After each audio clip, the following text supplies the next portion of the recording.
Okay. I'm ready to play.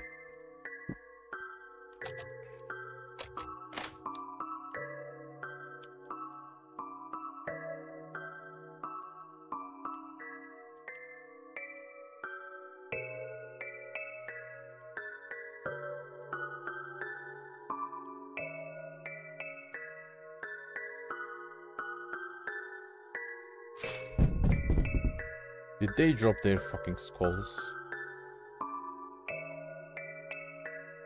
Ah, whoops. Are you picking them up or what? Hey now, I wasn't the one who packed them in the swimsuit bag. I said pick them up, you dumb bitch. What did you just call me? Now, Ashley! Alright, alright. Hurry the fuck up.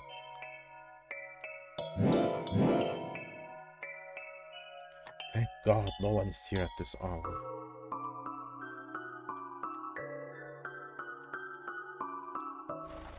Vroom, vroom. Okay, so don't stray too far into the light.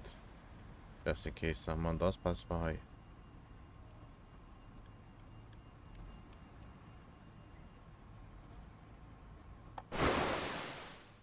Andrew drops back, put the bones and rocks into the ocean.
Now she's trying to make him happy, like telling him that they'll do whatever he wants. So that he'll feel better about himself, so he'll forget about the pain.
Alfa Romeo!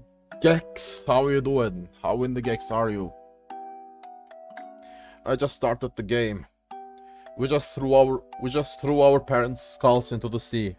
Andrew and Ashley are fighting.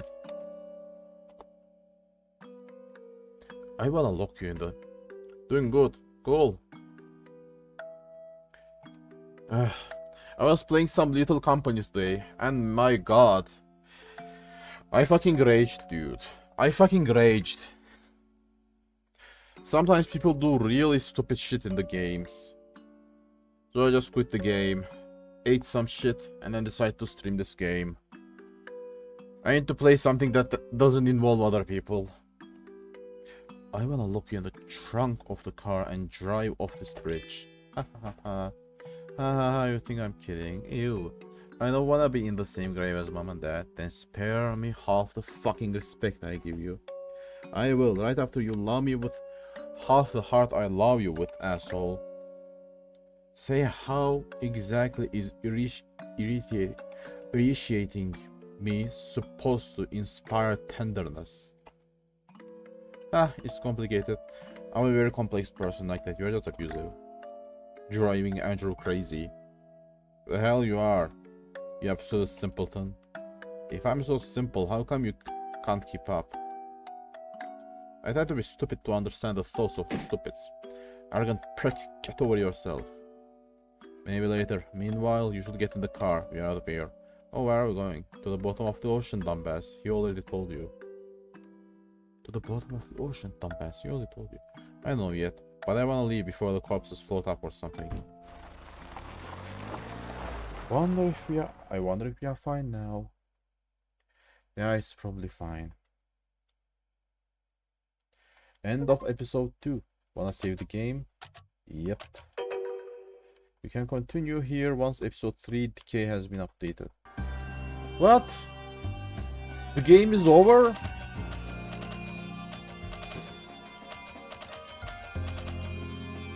Why? Where is the ending? What the fuck? What am I supposed to stream now?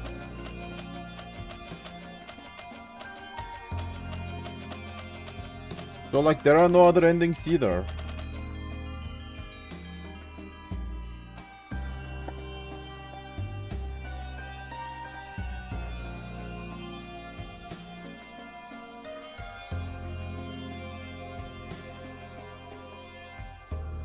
Fucking hell, games are expensive.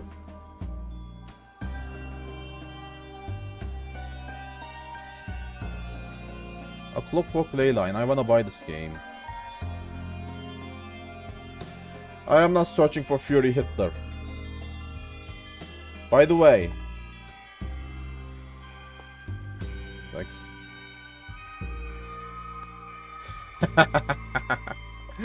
I own this fucking game. I fucking bought this game for 50 cents. Worth it. Why the fuck do people have these games? There are 4 games, sex with fucking Hitler. I'm not And no, I am not clicking any of this. What the fuck is sex with Hitler, bro? And what the fuck is Fury Hitler? That's my first time hearing it. Sex and the Fury Titty. Fury Hitler, oh my fucking god, it's real. But I need to see what it is. What's that? It can't be real. Oh my fucking god. Adolf. But in the end, I understand that everything I did was not in vain. Don't be afraid. Our troops are 5 kilometers from here. The enemy was repulsed even further. There's this white wolf chick. Her, the conspirators were captured. What will be your order, Pamela?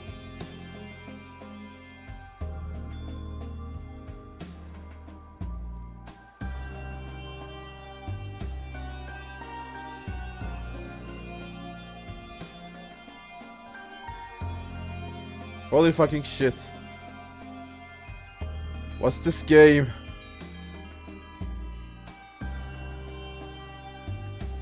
Nazi Fury. Oh my god. No. Turn back. Turn back. Get the time machine. The humanity needs to end.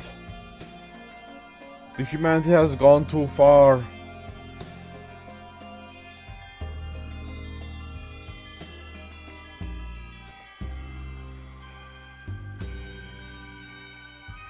I see.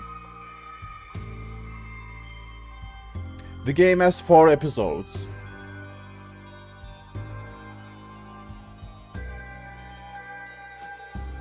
I see. They are going to release this game in 2024.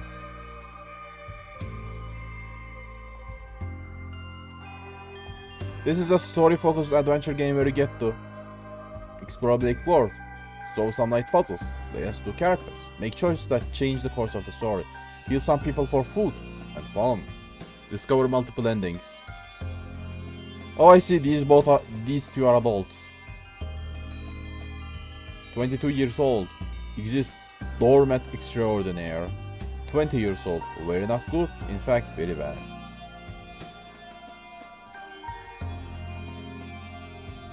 Should I play on another visual novel?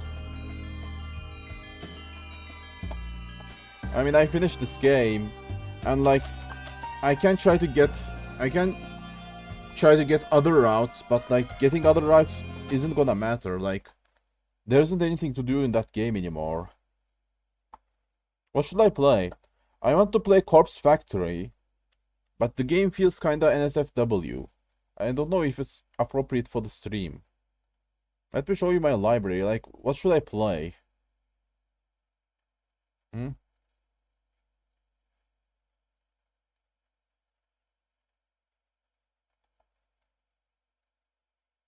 I got lots of games in here.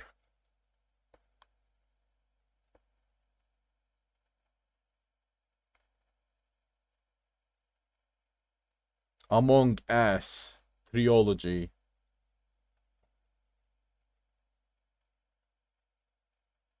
I played this game before.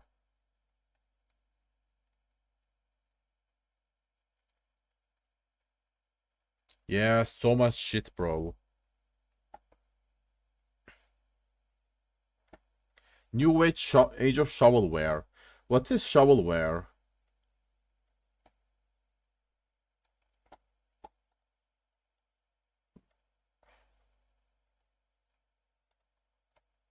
Shovelware is a term for individual video games or software bundles known for more quantity of what is included than for the quality of use or usefulness. Oh, I see. Quality, like quantity games. Just put them next to the last gen's pile. I see. Way too many games. But those games tend to be good too, you know.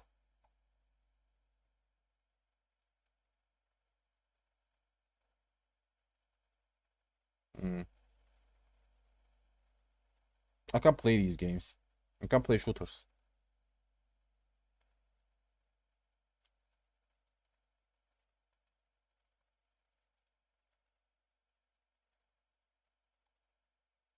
Ah, yes. Lesbian visual novel. I played the Coma series. They are quite the game. Should I play the Corpse Factory? What do you think? Should I play it?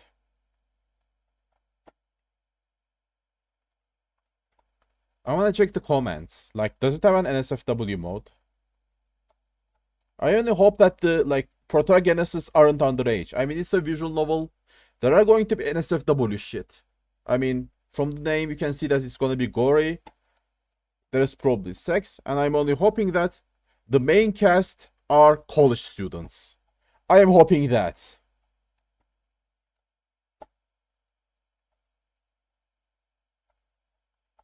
Please be adults.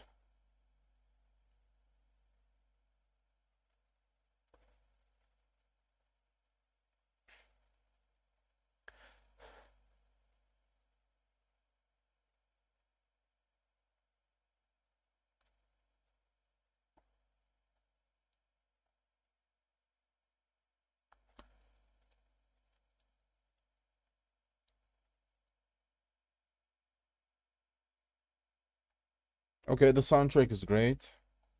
Art is great. Voiceover.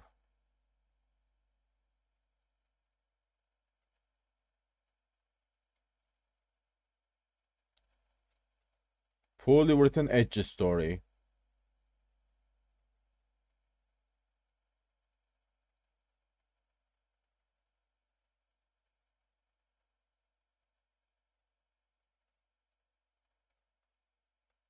Hmm.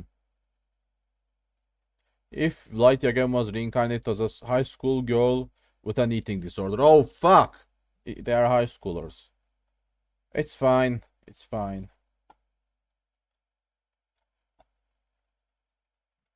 Is your favorite character trait the biggest red flag?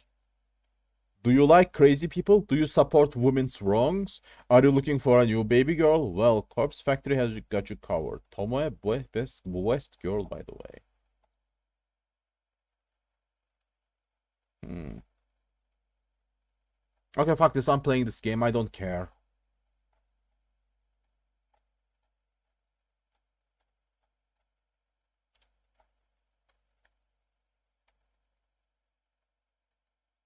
Okay, there's a controller support.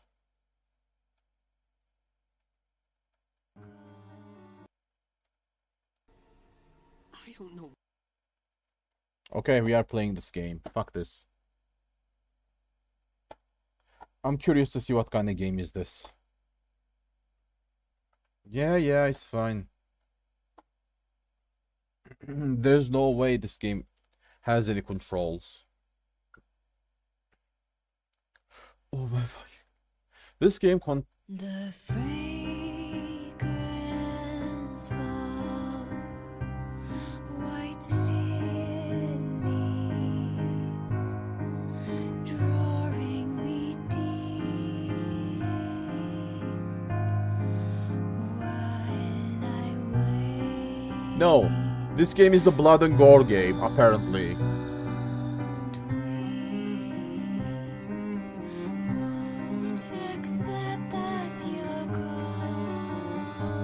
Let me listen to the song.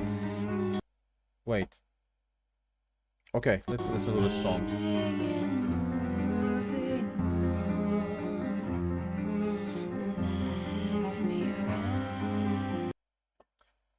Okay, give me a second. Stream information. I'm going to change my stream information. I'm not playing Coffin of Andy. I'm playing Corpse Factory.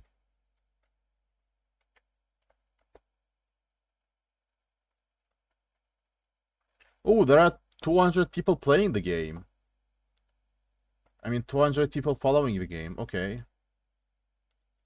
In the Corpse game.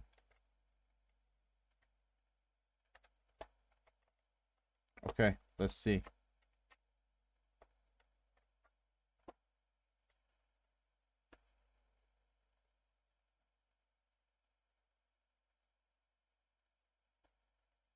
Let me change it on YouTube.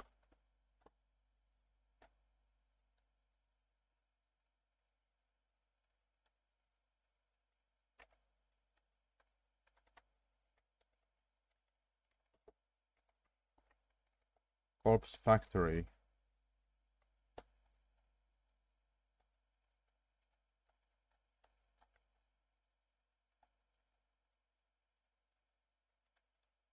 The name of the game, Corpse Factory. Okay, it's quite a new game too. Let's change my streaming title on Kick. This game looks interesting, not gonna lie. I just wanna play this.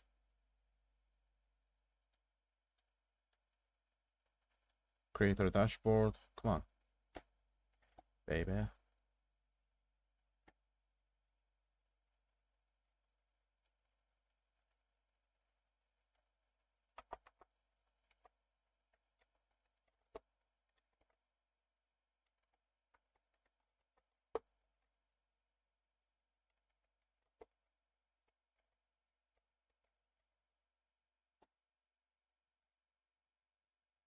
Okay, nice.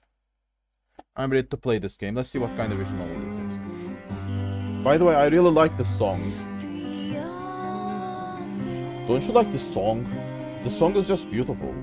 Sweet refuge,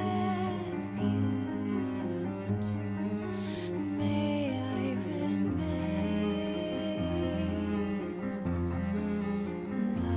locked in time with you.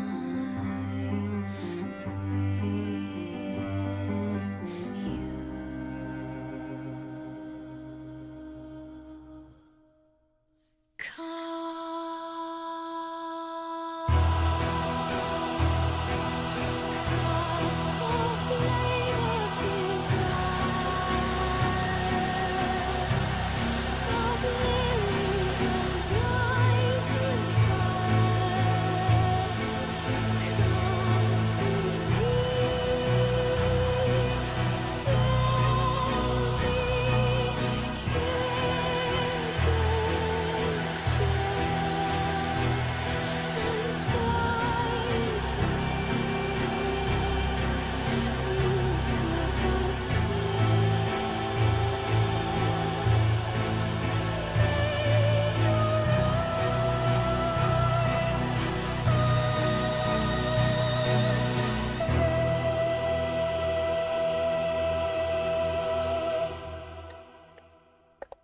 That song was amazing. What do you think of it?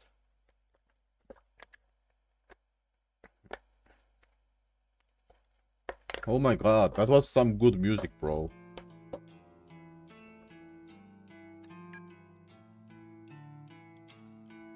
Okay.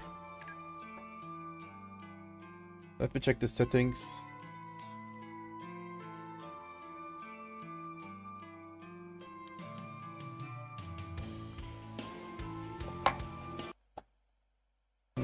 Okay. Text.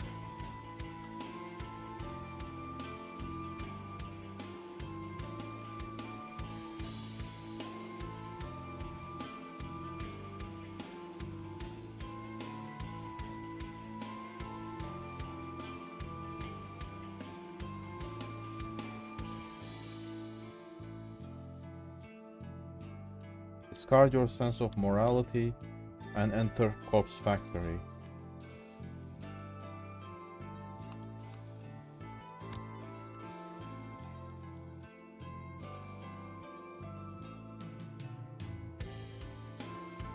Gallery. Okay, there are around 436 pictures. Okay, let's play the game.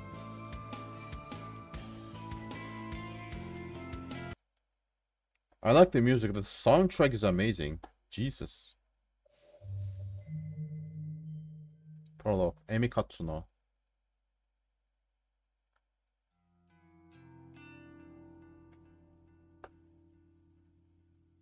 June 12, Friday morning.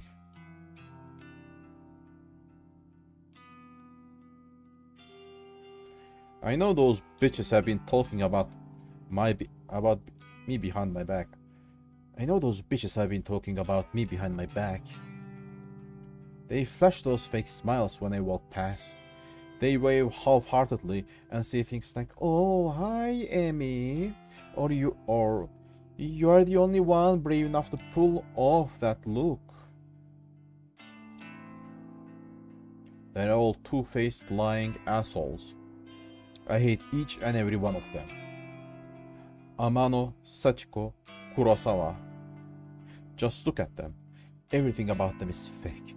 Fake lips, fake nails, fake smiles, fake personalities. Look, I'll be the first to admit that I'm a fake bitch too. But even I know I'm not as bad as them. I'm not horrible to every person I meet, just like the ones I don't like.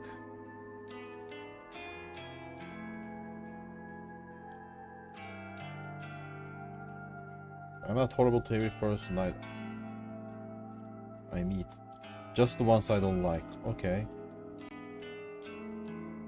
Oh, it's not fair that I have to work with them. I just wanted a part-time job. Something breezy and casual. Oh, hold on.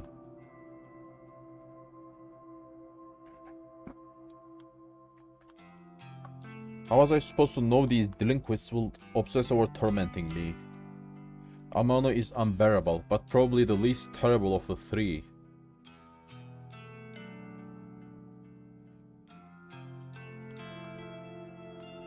She's a year younger than me and acts like she's some famous pop idol.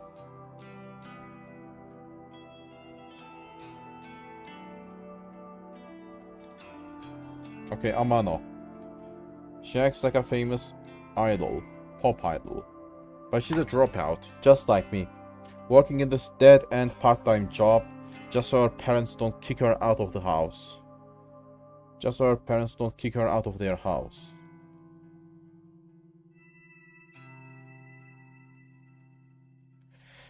She spends her evenings singing at underground bars and hanging out with shady talent agents who swear they can promote her and make her the next big pop star. I see. She's trying to be a pop idol because she doesn't like have any other ways. She don't have any other ways out.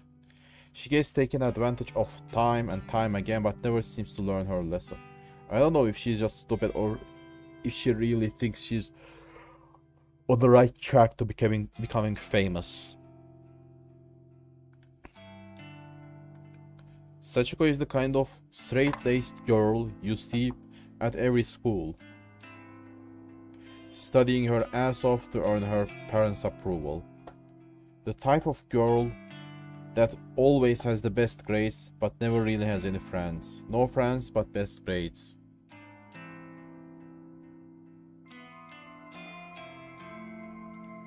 Oh, I see.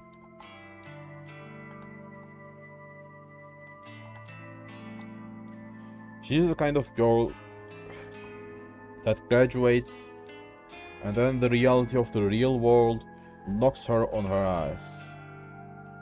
And she realizes she actually has no clue what she's doing, just like the rest of us.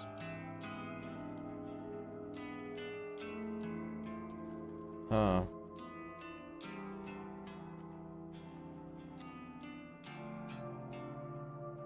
Getting high grades doesn't save her.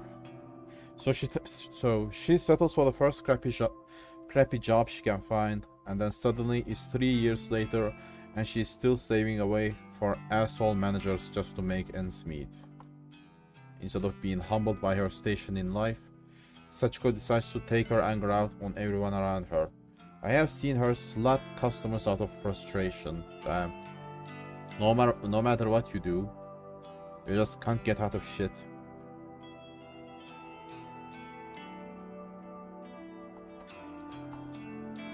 Rumor has it that she strangled our boss on one occasion. Apparently he's too afraid to fire her now. I don't blame him. I'm afraid of her too. Like, you work your ass off and you are still like, don't have anything in life.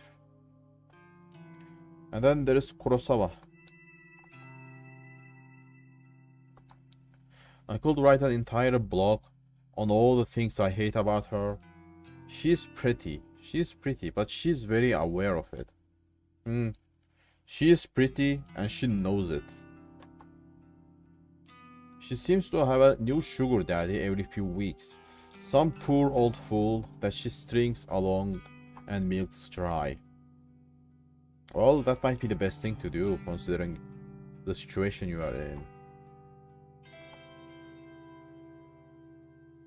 She must be nearing 30, but all her friends are still in senior high school.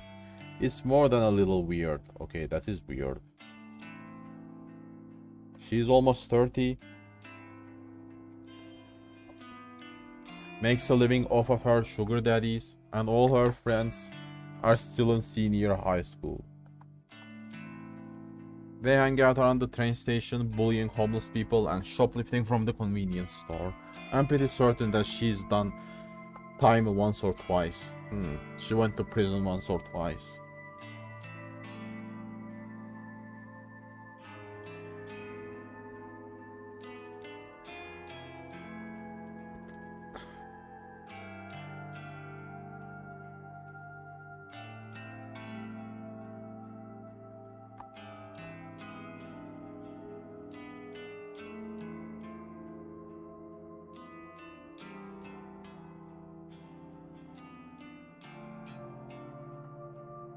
Kurosawa is just an all-around terrible person. She makes Amano and Sachiko look like saints in comparison. Honestly, I couldn't ask for a worse group of co-workers. Finally, there is me.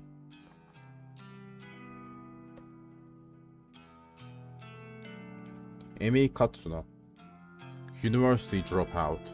Part-time cashier and up to my ears in debt. I see. University dropout and in debt. I live in a small apartment in a bad neighborhood just to keep my head above water.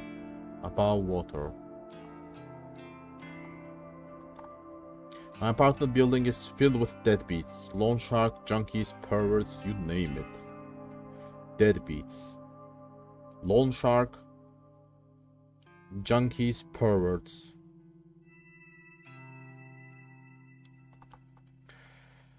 By some miracle, I managed to snatch up the best apartment in the worst building. Best apartment in the worst building. Although the place is nice, the rent is questionably low. I am fully expecting the landlord to wander in one day and demand more money or murder me. The place is nice, but the rent is low. I'm constantly worried about money. Worried about my safety. Worried about what the hell I'm supposed to be doing with my life.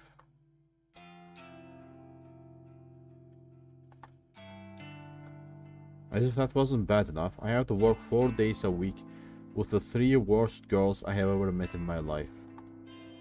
Today is no different from any other day. Amano greets me at the door, her disgustingly puffy and pouty lips pulled back in a half snarl, half smile.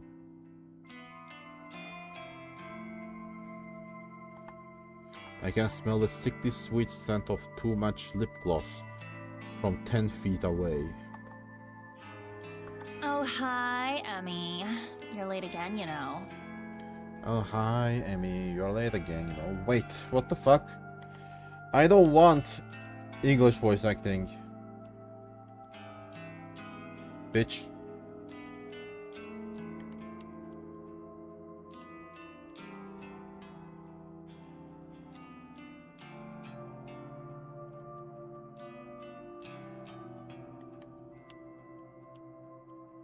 Okay, let me save the game. Yeah, sorry. Just let me past. I'll go clock in. Whatever. Kurosawa wants to see you. Can you, like, just go see her? I don't want English voice acting. Please, no, don't do this to me.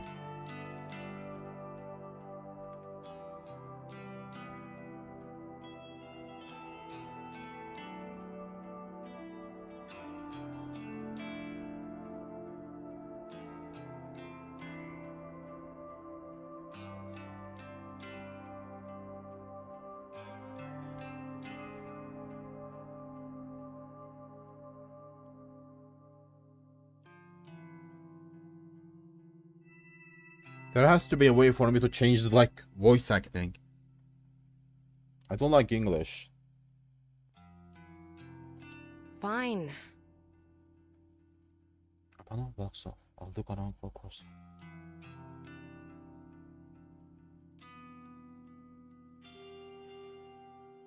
Oh, I see. They don't have an English, they don't have a Japanese voice acting.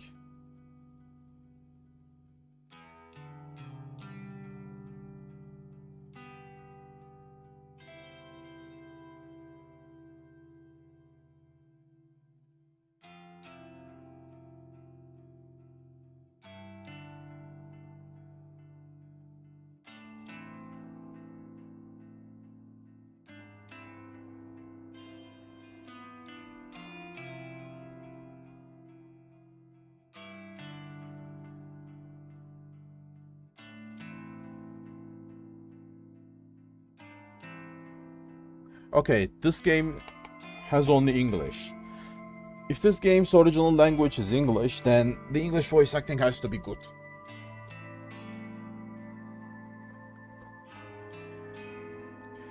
The stale stench of cigarette smoke eventually overwhelms the lingering scent of lip gloss in the air and leads me to her location.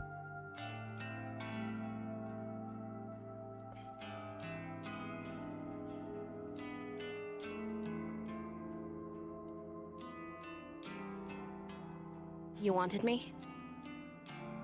Oh, Kurosawa is the manager, the 30-year-old sugar daddy girl. She is pretty and she knows it. Katsuno, I need you to process a big refund. Don't mess it up, okay? It's for a regular customer. Big refund. Regular customer. Okay, I can do that. What am I refunding? There's a bunch of shirts on the counter. Just ring them up and refund them for cash. You can leave the money in the envelope under the register. Fine, I'll take care of it. Thanks. I'm going for a smoke break. The microphone quality doesn't sound so good for some reason. Voice acting, I think it's average, but the sound is like the music is great. I decide to clock in before processing the refund. I won't be paid for this shift if the company doesn't know I came into work. I go behind the counter and retrieve the sign-in booklet. I flip to today's date and fill up my details. Done and done.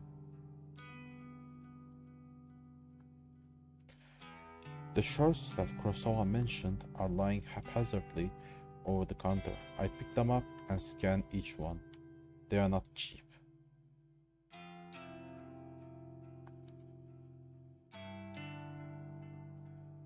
The first rings up at 11,000 yen, $110, and the next is 13,000. There are 6 shirts all up, each one a little more expensive than the last. They all look worn, and the tags are intact. I'm supposed to ask for a receipt or proof of purchase before making a refund, but the customer is obviously not here. Proof of purchase. Besides, the request came directly from Kurosawa, my superior, so I can't exactly refuse. The refund goes through the system successfully and the cash drawer opens up. I count out the correct amount of money in 10,000 yen bills, then put an elastic band around the cash and put it in an envelope. I also print a copy of the refund receipt and slip it in with the cash. Job done. I slide the envelope back under the register and lean against the counter. Surveying the store, I can see that there aren't any customers around. It's still in the morning after all. We don't usually get much business until around lunchtime. I hover around the register for a while, biting my nails and staring at the clock to pass time.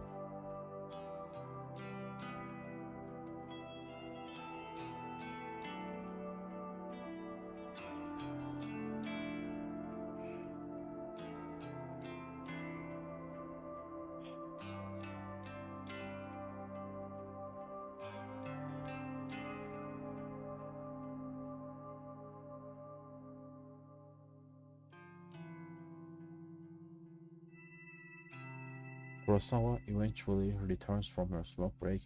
Half an hour must have passed by now. Who does she think she is?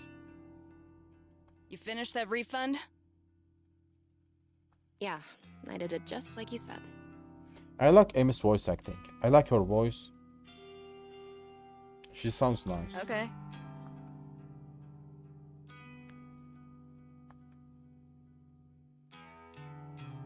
Good work, Katsuno. I'll pass this on to the customer next time they come in. No problem. Anyway, I'll take over the cash register for a while. You want to go tidy up stock? Why do I feel like Kurosawa is gonna steal money? Yeah, okay.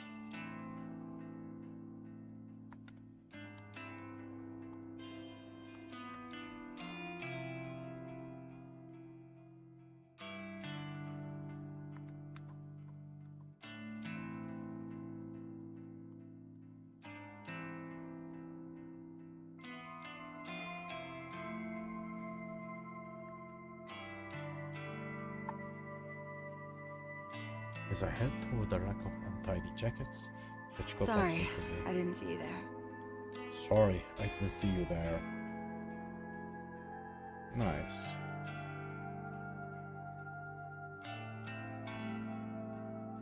Sorry, did she actually just apologize to someone? Sachiko, the customer abuser?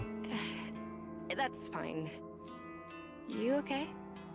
That's fine. You okay? I haven't been sleeping real well. I'm just tired, that's all. Well, get some rest, I guess. Thanks. Look, while I've got you here, I know I haven't really been easy to get along with lately. I've got my own personal issues, but that's no reason to take it out on you and the other girls. I can't believe what I'm hearing here. Sachiko has had a change of heart. So I'm resigning as of today. I don't deserve this job. I wanted to apologize and make sure there's no bad blood between us. Sachiko. I don't know what to say. I never expected this from you. Yeah. If you're resigning, do you have another job lined up?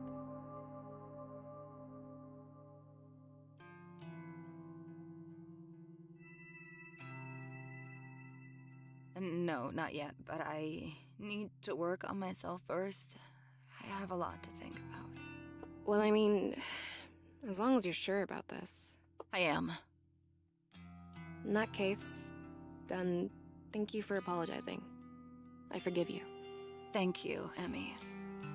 Well, until next time then. Yeah. Until next time.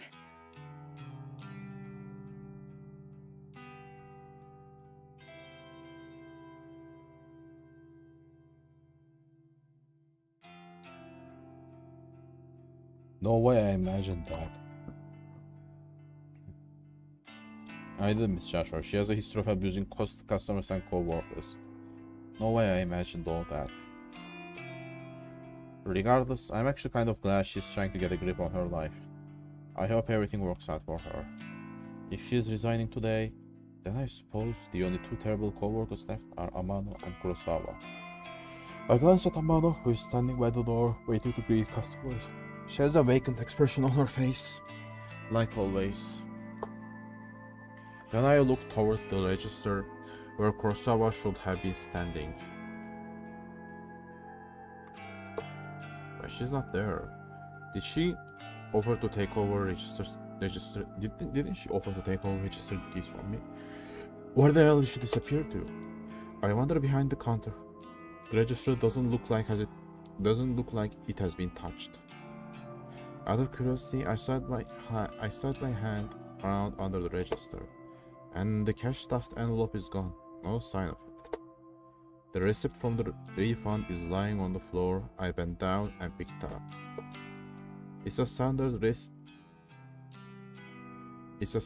refund receipt, saving the value of the transaction. My name is signed at the bottom, since I was the one who processed it. The refunded money is gone, and so is Kurosawa. Did she? No, she couldn't have.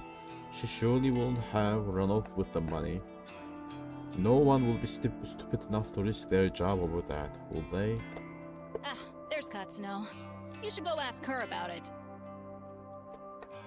Ah, Kurosawa is still here. She seemed to pop up from nowhere. Katsuno, a word, if you please. Ah, Hirota, the manager of the store. He normally spends his time in the office out the back, so it's kind of unusual to see him in here. What could he want with me? Kurosawa was tending to the register when she noticed the system flagged a large refund as suspicious. Do you know anything about it? Well, yeah, I processed a big refund this morning.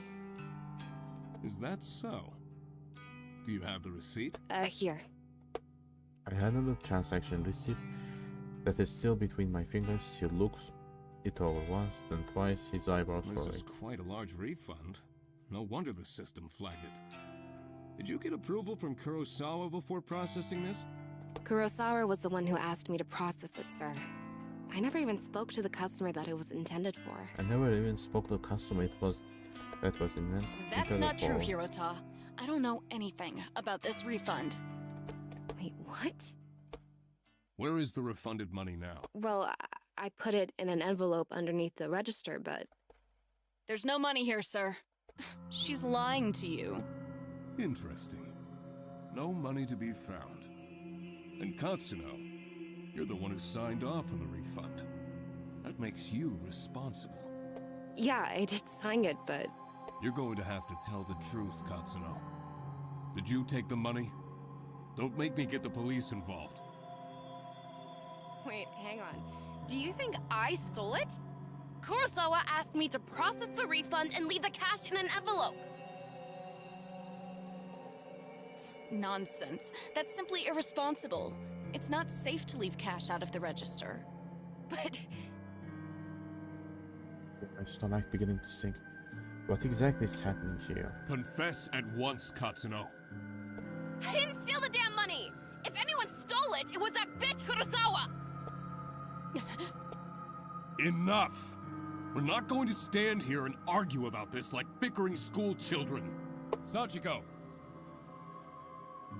Like a serpent sneaking out of the shadows, Sachika slides behind. Yeah, them. Sirota? Did you witness Katsuno take an envelope of cash from the register? Oh, yes, sir. Just this morning. She acted like she was processing a refund, then pocketed the cash. I meant to bring it to your attention sooner, but...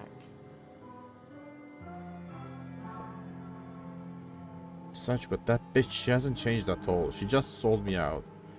I managed to catch a glimpse of Kurosawa smirking at Sachiko. They nod in unison and giggle. Are they in this together? Are they throwing you under the bus just so they can steal some cash? I can't believe it. I'm so freaking angry. There you have it. A witness to your crime. Kurosawa, if you would kindly call the police. Yes, sir. Wait just a minute! I scream louder than intended, but my blood is boiling and I can barely control Steal myself. any money. Why don't you check the security cameras, huh? You'll see that I'm innocent. Oh, you know those cameras haven't worked in months, right? I suppose nowadays they're mostly just for show. Of course, if Hirota really wants me to, I could go double check it just to be sure. Though, I think that would just be a waste of time. Thank you, but that won't be necessary, Kurosawa. Kurosawa's eyes narrow as she gazes at me wickedly. Amano, please show everybody what you found. You got it, boss. I didn't realize Amano was part of this discussion. She's leering at me disgustingly and slapping an envelope against her upper Found this palm. wad of cash in Katsuno's locker out back. I can feel the blood drain from my face. I haven't even been out back today. Are they all in this against me? Did they plant evidence to get me in trouble? Lying! I haven't even had time to go out back today. I mean, what do you want me to say? You think the cash just appeared out of nowhere? It would seem all the evidence is against you, Katsuno. Since we located the money, I won't have you arrested. But you will not step foot in this store ever again. Do I make myself clear? You're fired! And I will make sure you never work in any of our stores again.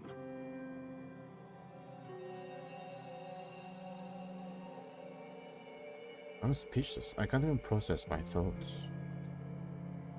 The quiet giggling and snickering of Kurosawa, Sachiko, and Amano buzzes in my ears until my skull feels like it's going to burst.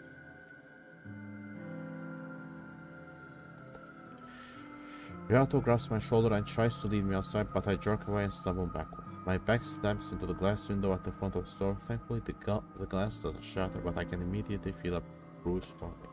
I push myself forward, regain my balance, and duck toward the sliding door. See you around, Emmy. Oh well, I guess not, hey?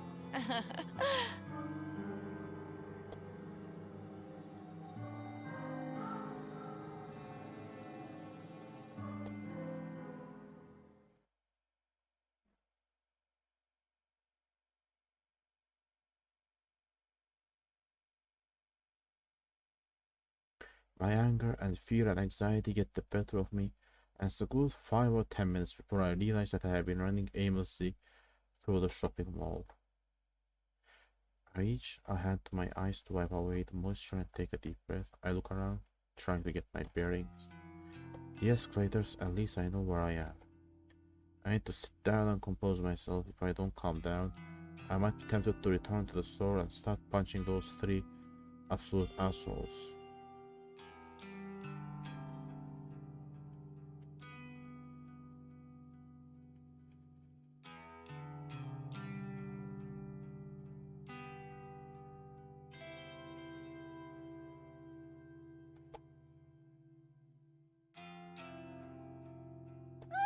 Watch out!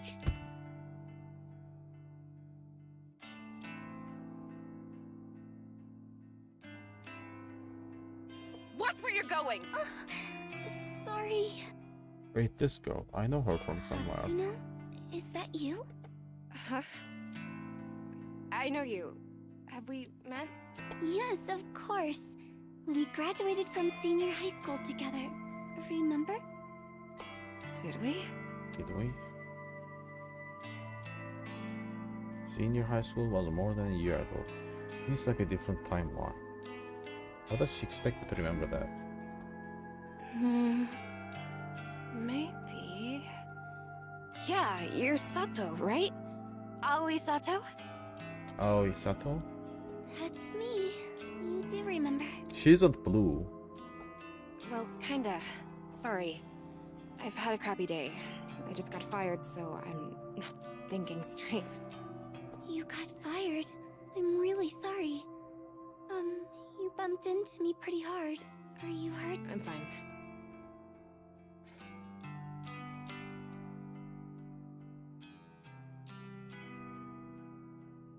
I have to go.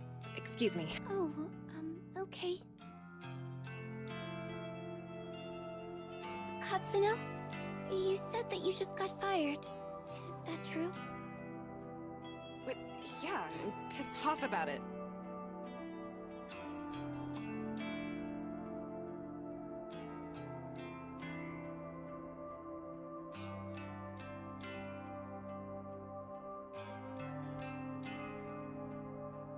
Tell me what happened. Why are you so interested? I just thought maybe I could help is all.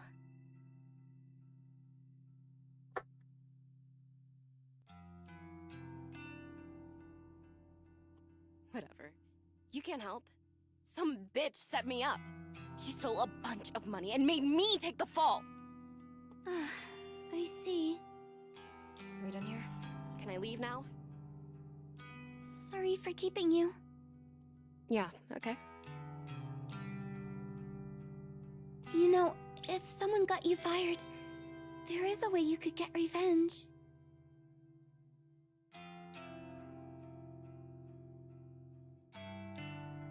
I'm thinking, I gotta step foot back in the store.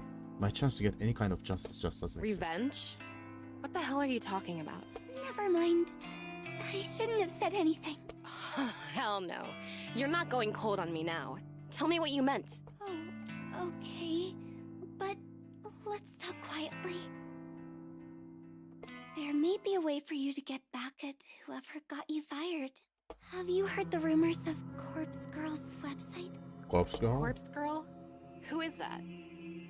Sounds like some death metal band.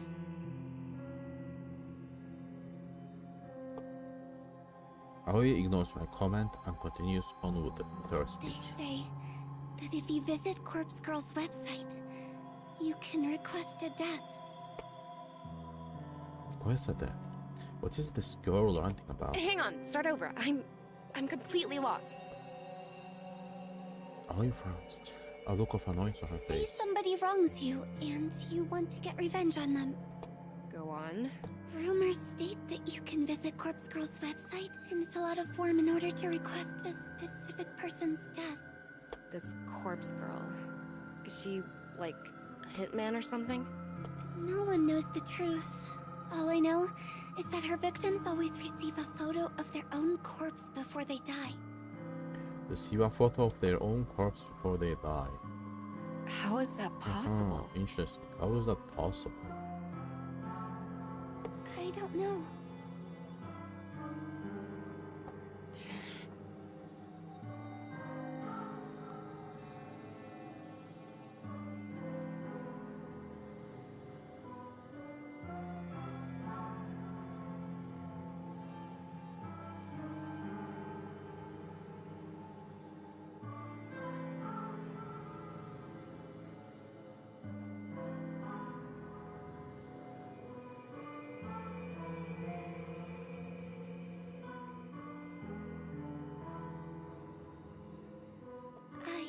I've been wanting to use the website for some time.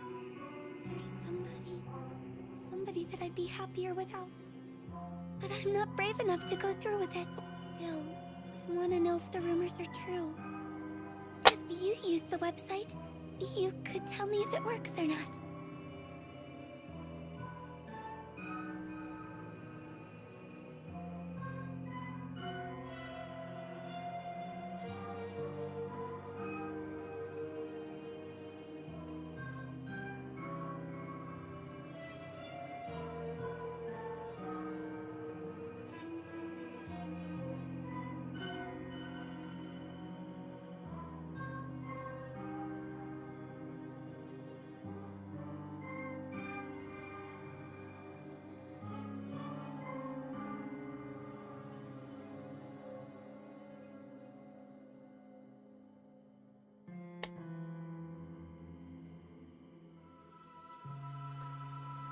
I want to know if the rumors are true, but if you use the website, you could tell me if it works or not. This whole thing sounds sketchy. Risky. Are the police gonna come get me if I go on this website? I've got no idea. Well, thanks, I guess.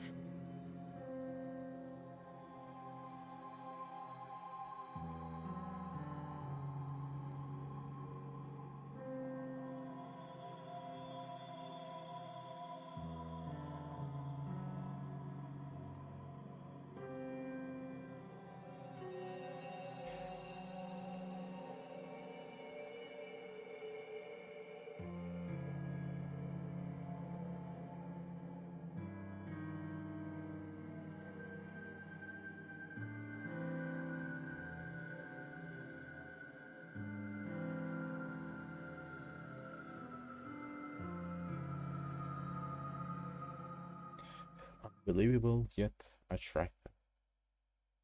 I found myself unable to get the possibilities out of my mind as I make my way toward the train station. Corpse Girl, a website tailored for revenge. I could dub in Kurosawa Sachiko Amano. If I could remain anonymous, then no matter what happens, whatever fate befalls those girls, it couldn't be traced back to me. I start to wonder if avoiding the deaths of a few girls simply because they got fired me is a little extreme, although they aren't exactly saints. They are closer to human garbage more than anything else. They have always been hostile toward me. I'd probably be doing the world a favor if I had them all killed. If they screwed me over without a second thought, who knows what they might do to their unsuspecting victim. Next unsuspecting victim. Yeah, killing all three of them is the right thing to do. Removing them from the plant will prevent them from hurting anyone else.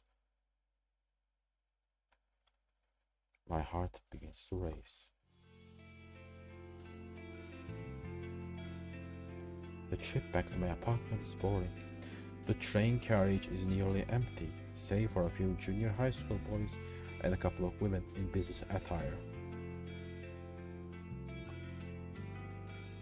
I have a few seats all to myself, so I sprawl out and check my phone for messages.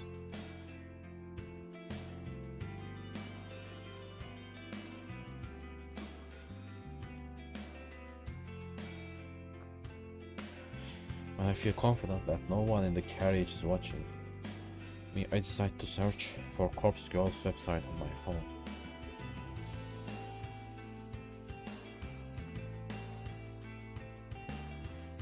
I don't exactly know how easy it will be to find.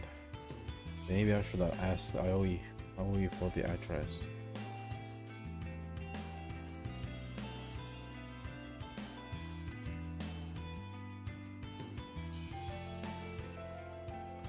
Well, a quick search shouldn't be too hard. I begin to type Corpse Girl Steps website. A few results pop up on my screen, but none seem relevant. Music is so nice, by the way. There are links to funeral services and anime fan sites, but nothing really matches what I'm looking for.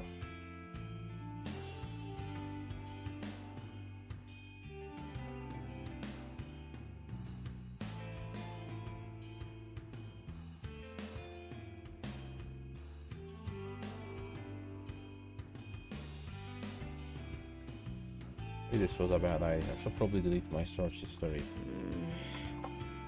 Maybe just one more search. Corpse Girl, request, death. My phone seems to lag for a few seconds as the search is submitted.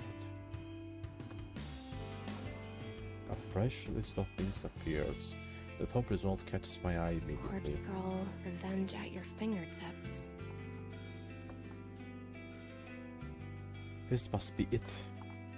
I click the link and the website loads immediately.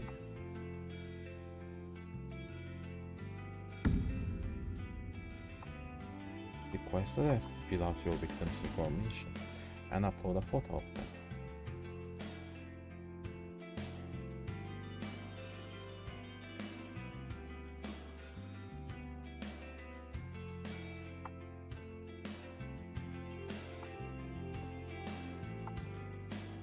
The whole site is really basic. A small blob of text offers instructions. Request a death. Fill out your victim's information and upload a photo of them. Your victim will receive a photo of their own corpse shortly before they die.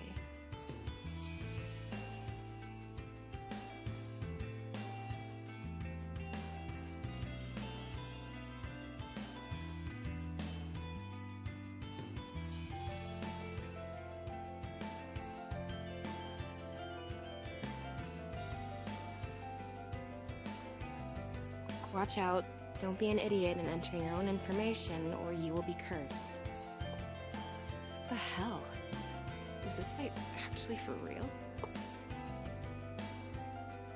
Oh, that's what they meant by a Wattpad story. Yeah, it does feel like a Wattpad story.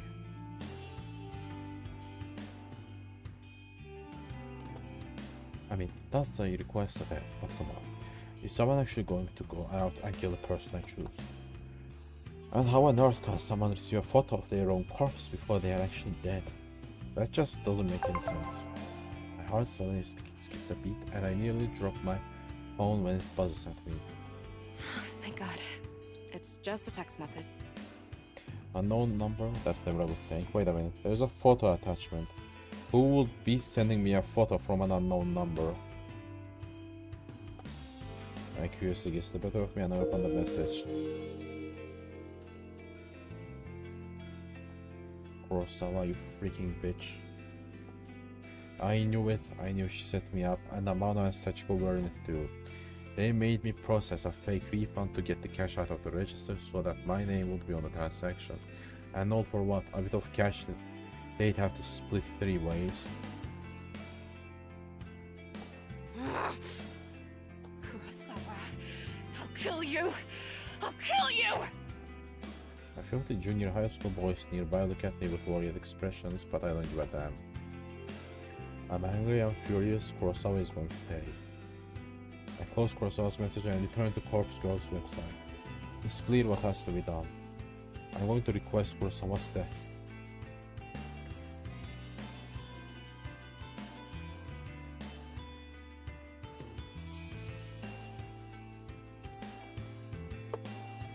I read the website's instructions one more time to make sure I haven't missed anything. Important.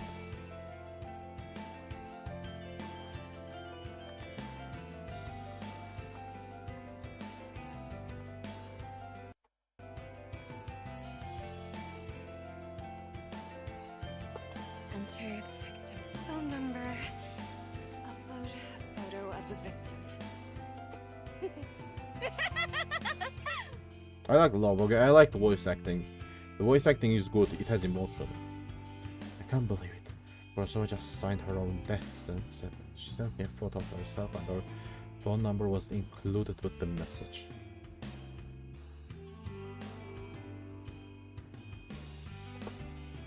I fill in the phone number and upload the photo, my hands trembling the whole time. My thumb hovers over the submit button. I feel a chill down my spine, my face turns pale, and I immediately feel cold and clammy. Is Kurosawa really going to die if I use this website? Or is this all a sick box? I run through the possible outcomes in my head. First possibility, nothing happens and Kurosawa is none the wiser. Second possibility, Kurosawa gets pranked by whoever is running this website. Maybe the administrator gets a kick from tormenting people. Kurosawa might just receive some spam text or something like that.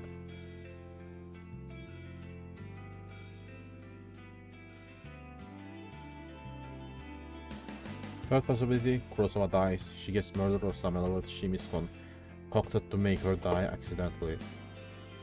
My lips curl into a frenzied smile like the third I like the third possibility the most. Yeah, this is kinda cringe. I slammed my thumb down and smashed the submit button. Prepare for the end, Kurosawa. She actually believes that she's gonna die, but she's gonna be really surprised when she actually dies. June 12th, Friday evening. When I get home, I can barely contain my nervousness. I'm shaken as I open the door to my apartment.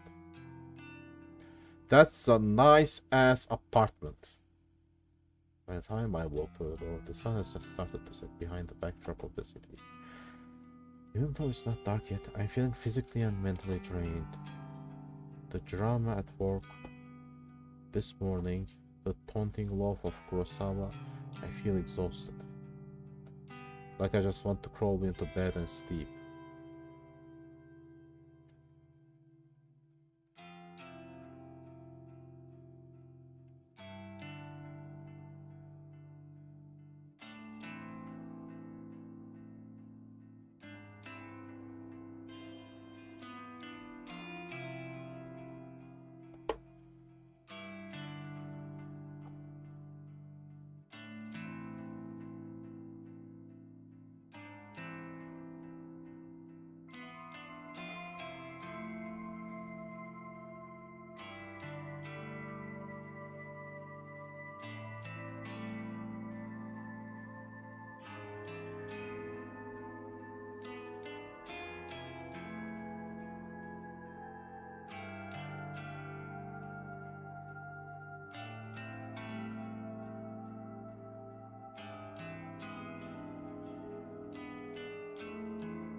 How will I know when or if Kurosawa is dead? Will Corpse Girl's website notify me? No, of course not. I didn't give any of my personal information to the site. The entire thing was anonymous. And it's not like I can visit the store tomorrow and see if she comes into work. I'll be kicked out as soon as I show my face. So what do I do?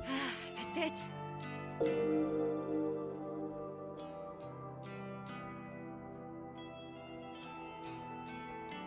Kurosawa, Sachiko, Amano, and I are all in this group chat labeled Work Life. We use the chat to swap shifts with each other and complain about the boss. Just as I was hoping, I haven't been kicked out from the group yet. I swiped through the list of chat members and tapped on Kurosawa's profile. Last online 1 hour ago. Perfect. If I use that, I can keep an eye on when Kurosawa is active. She only has to be using her phone for a noise to detect that she's online. She doesn't necessarily have to be using noise itself.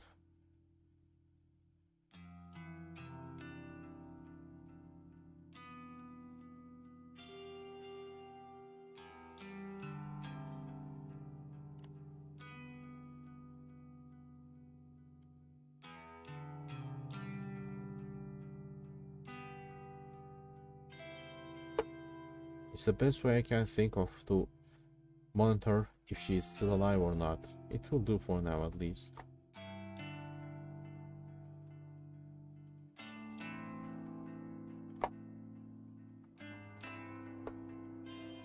I wonder why Kurosawa sent me that photo of herself via regular text message instead of through noise.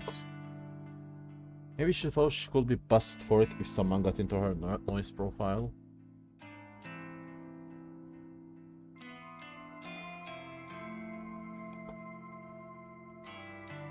I wouldn't have updated her phone number if she had decided to message me through noise instead.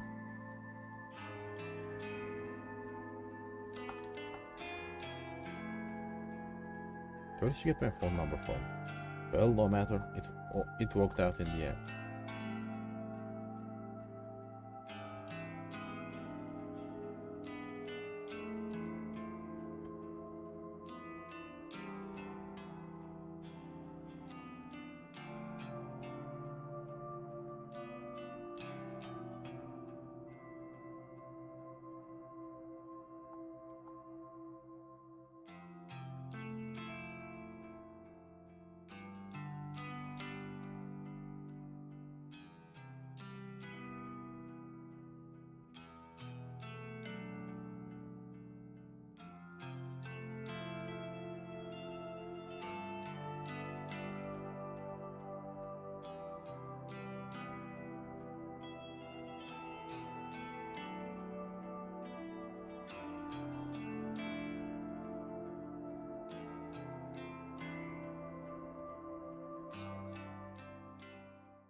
Sunlight streams through the open curtains and I stumble. Did I fall asleep on the couch? I wipe my mouth with my sleeve, cleaning off a trickle of drool from my chin. My phone is still in one hand, and I quickly check it. I tap the fingerprint smeared screen, but it's not responding. The battery died. I must have fallen asleep and left the screen on all night. I race toward my charger and plug it in, anxiously waiting for just enough energy to turn the phone screen back on. After what seems like an eternity, the phone comes to life. I catch a glimpse of the clock as I swipe the lock screen away. 6:34 a.m. I open up noise as quickly as I can and flick through Kurosawa's profile. This profile is private. You are not connected to this person. Damn it! She blocked me!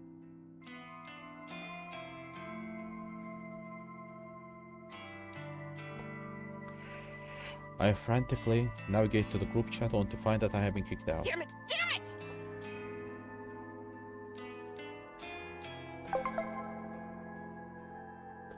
Huh? Another text message. You'll be texting me at this hour. It might be Kurosawa again trying to round my face in her victim.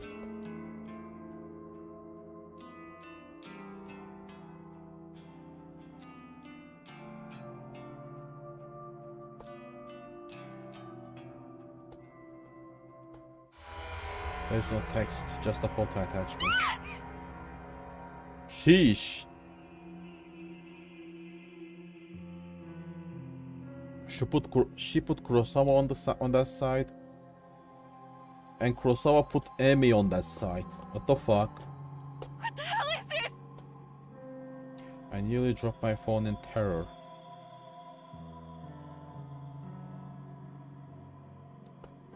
A photo of a dead body, twisted, crumpled like it has fallen from great height. A splatter of blood is flecked across the grass. It's hard to make out the details of the person. Dirty blonde hair, familiar clothes, smudged makeup.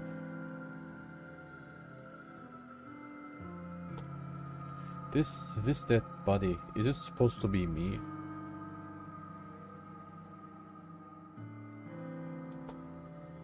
There can be no mistaking it. Without a doubt, this is a picture of my own corpse. I shriek again, unable to process what I'm seeing. I'm so entranced by the battered corpse that it takes me a minute to notice the timestamp on the corner of the photo.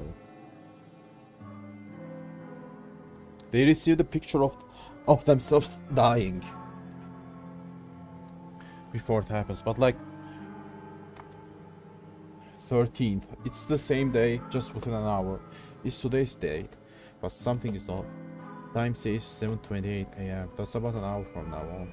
I shiver involuntarily and feel a sickening sensation of bile rising in my throat. This photo... Is this a prediction of my death? Am I going to die within the hour? And the truth hits harder than my face hit the ground in this grisly photo.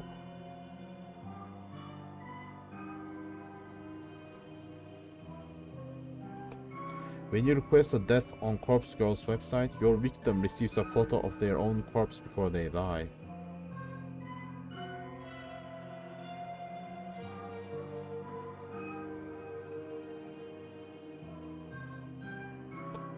Before they die. I can't look at it anymore. I throw my phone to the side and crawl up on the floor. Did Corpse Girl send this to me? And how? How did somebody get a photo of my corpse? A photo that is seemingly from the future. It's impossible. It has to be a hoax. Some trick, some psychos tormenting me. That's all it is. Someone is messing with me. Probably Kurosawa. I get up off the floor and stumble around. I'm kind of lightheaded and unbalanced, and my stomach feels queasy, ready to launch its contents through my throat at any second.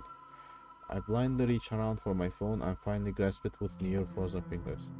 The phone number that sent the photo is an unknown number, but the digits don't match the number that Kurosawa texted me from yesterday.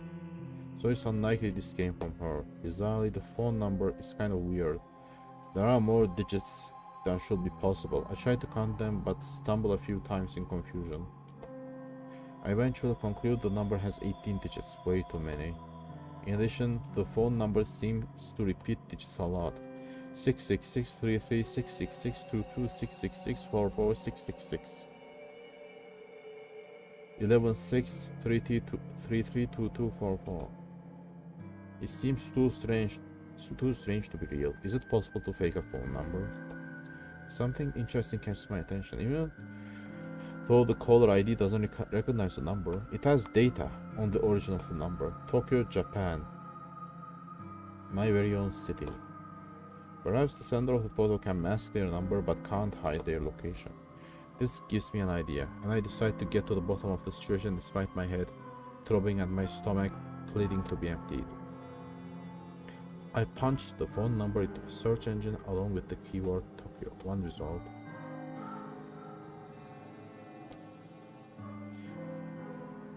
The link points to a popular discussion board, Noise Channel.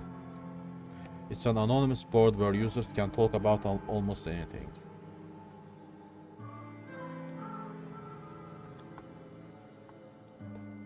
And Obixurize is owned and operated by the very same company behind the Noise app I use on my phone. I tap the link and get taken to a discussion topic from less than a week ago. I quickly read through it. Topic: strange photo from unknown number.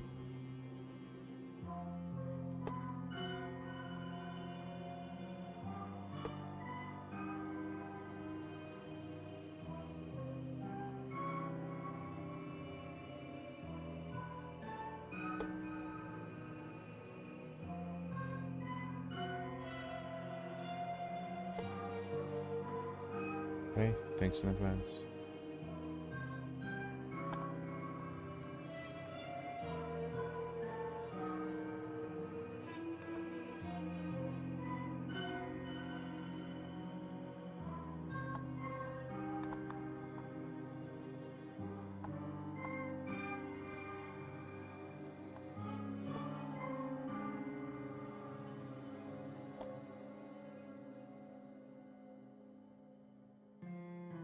Topic has only one reply. Strange photo from unknown number. You got this too?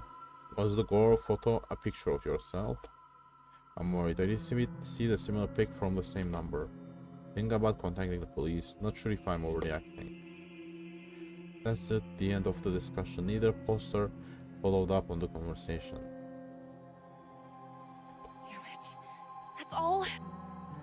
They didn't give me anything to go on, except now I know that at least 2 other people have received bloody photos of themselves.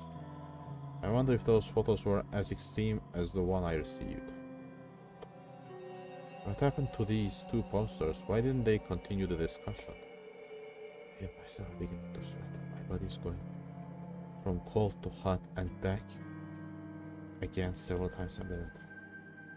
I feel like I have a fever, but I know it's just stress stirring me up. I check the time.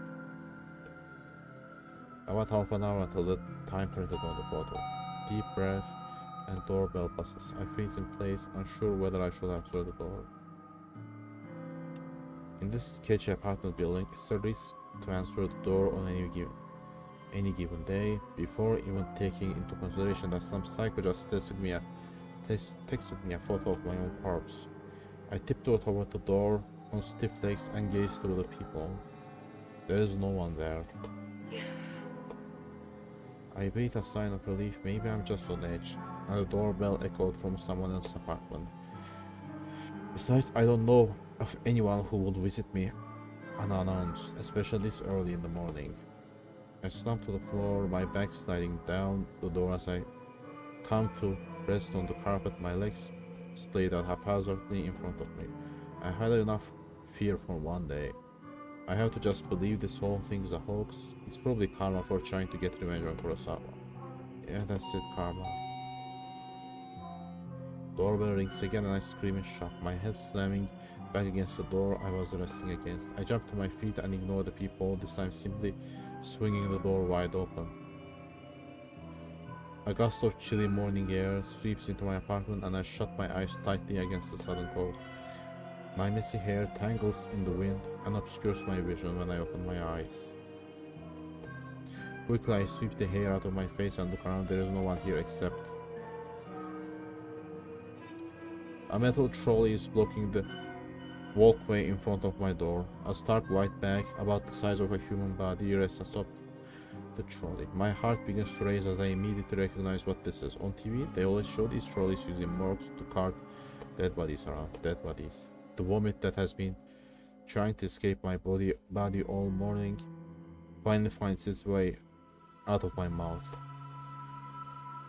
I retch and heave in the doorway until nothing is left inside my belly except the stinging stomach acid. The stench wafting from the trolley is overwhelming. Pinching my nostrils closed does little more than trap the horrific odor inside my own skull. And I gag and splutter involuntarily. My hand reaches forward as though controlled by some being other than myself. I can't pull it back, and I can't prevent my fingers from grasping the zipper tag attached to the front of the body bag. I unzip the bag. And there I am, wretched corpse exposed to the day's first rays of sunlight.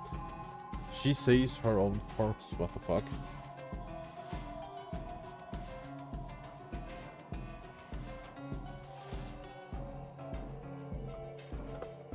I stand here in the doorway as I lay there atop the trolley, simultaneously alive and dead, but more dead than alive in both bodies.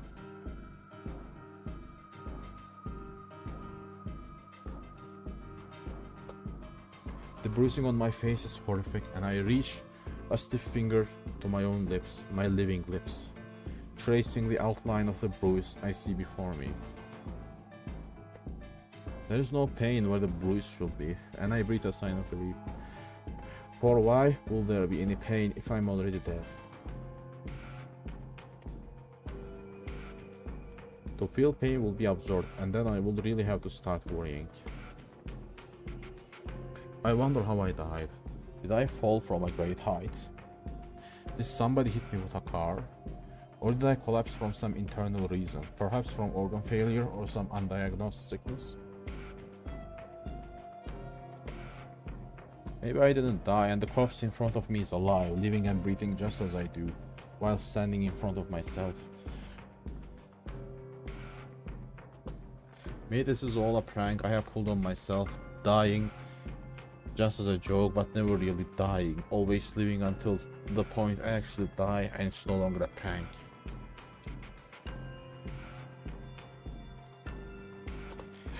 I hate splitting, I can't think straight. All the thoughts in my mind are jumbled, the meanings behind unspoken words, disappearing behind foggy clouds inside my shattered skull.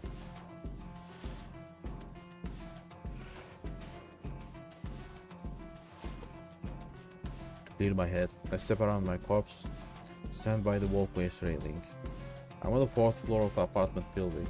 There are 2 floors above me, so I could go higher if I wish. But I'm pretty sure a leap from here will be enough to render my living body identical to that of the corpse on the trolley.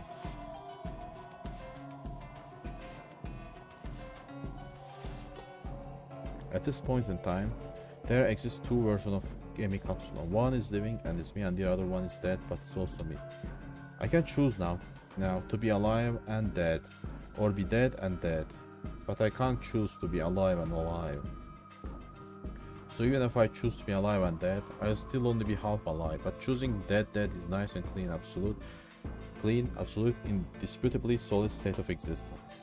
I grip the cold steel hand railing and lean over the walkway, my hair whipping against my face thanks to the relentless wind. 4 stories below me is a small courtyard, paved with concrete and decorated with occasional shrub or flower bed.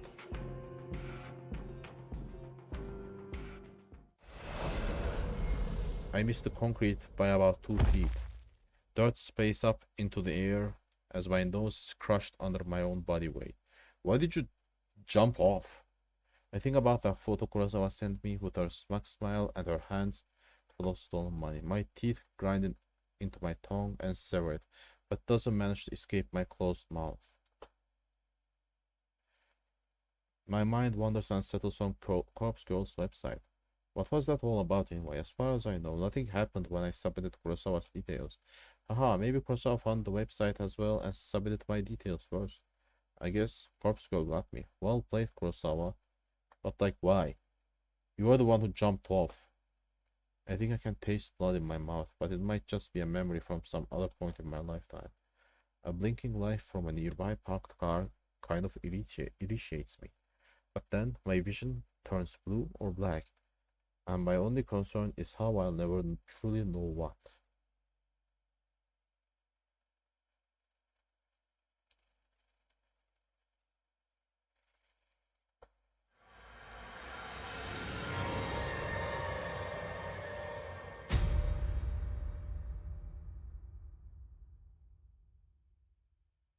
Corpse Factory.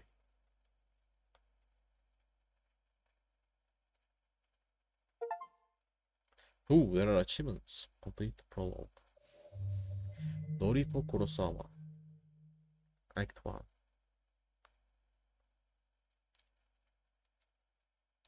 Three weeks earlier.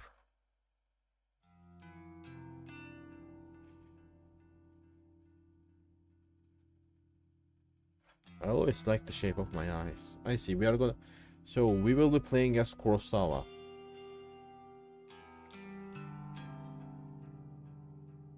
We will be playing as Kurosawa. The girl who knows she's pretty, the girl with sugar daddies, and the girl who like scammed Emmy. I can be critical about other parts of my body, but I'll never complain about my eyes. With or without makeup, I think they look great.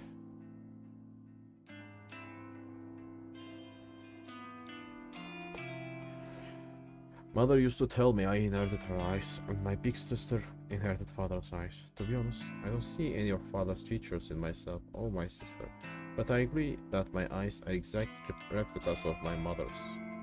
Exact replicas of mother's. Mother doesn't see too well anymore, and that might be something I have to also worry about in the future. But for now, my eyes are perfect, and I couldn't be happier with them.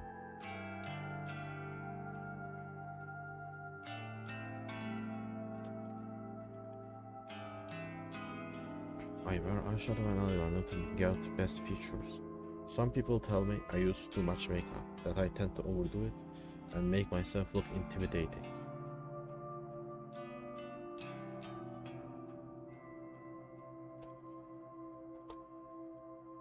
Well, I don't really care. I mostly like the way I look, and honestly, how many people can claim the same?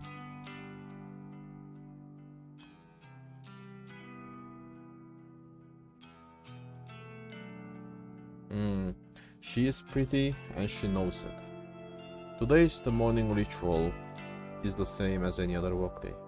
I am a slave to the wage and I am not proud of it. Call me a corporate sellout, but I can't survive without money.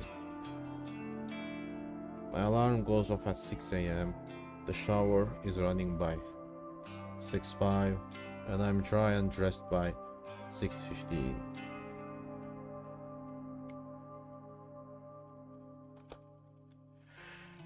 I skipped breakfast because I'm watching my figure and spend until 6:30 working on my makeup.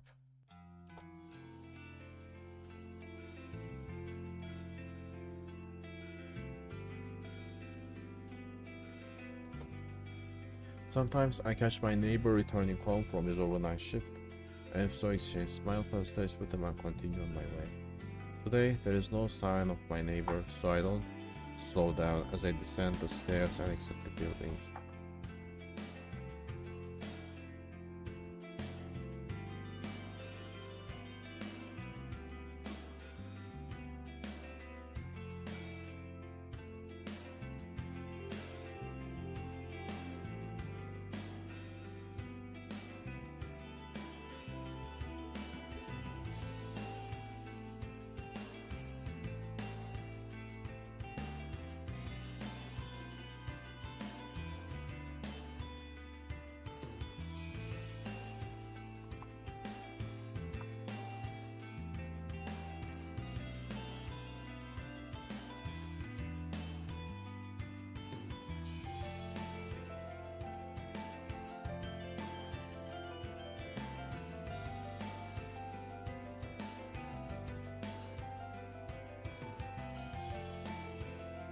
I prefer sweet milk coffees, but every now and then I'm in the mood for the rich black coffee. I never start the day without it. I don't always need the energy boost, but it helps to stop my stomach growling. It's a milk coffee kind of day. I pay for my favorite band and get out the store in no time.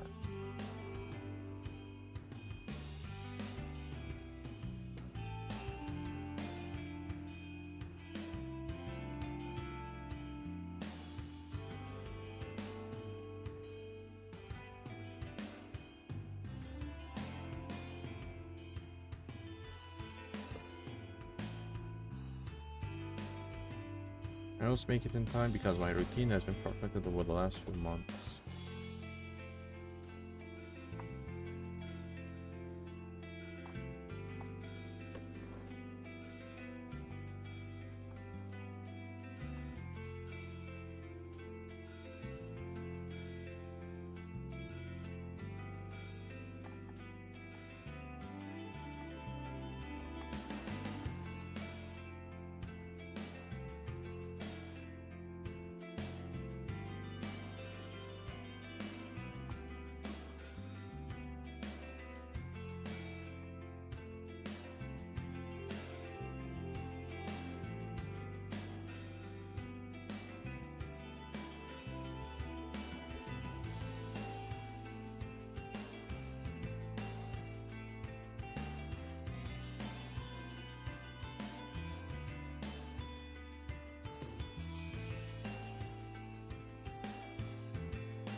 Yeah, visual novel. Who you have a crush?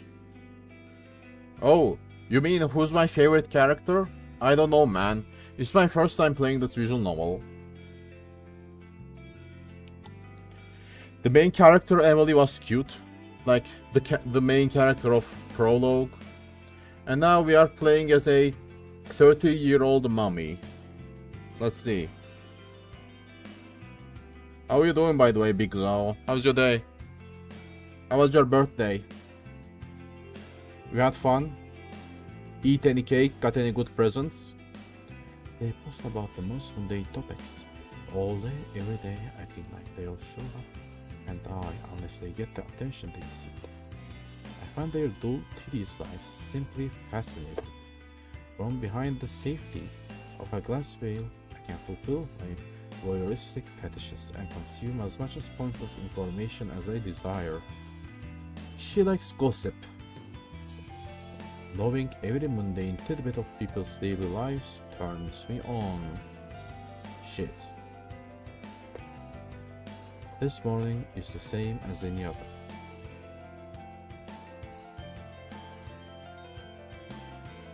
I stare down at the phone held in my frail hand. Do you like visual novels, by the way? If you do, which visual novel is your favorite? My fingers move of their own accord, scrolling and tapping against the backlit display, pausing, pondering, pouncing on any post or any picture that my pupils haven't yet consumed. standing at the train carriage, back to the guilds with the people.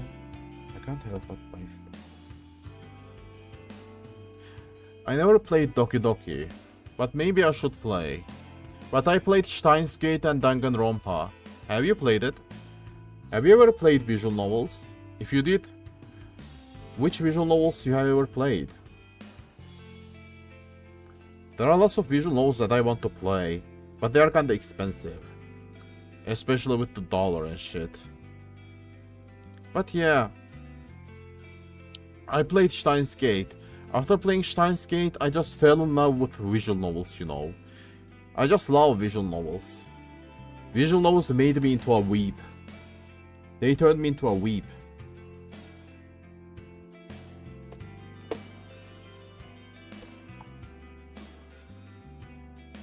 I can't help but feel my face getting flushed and my steamy breath escaping my lips.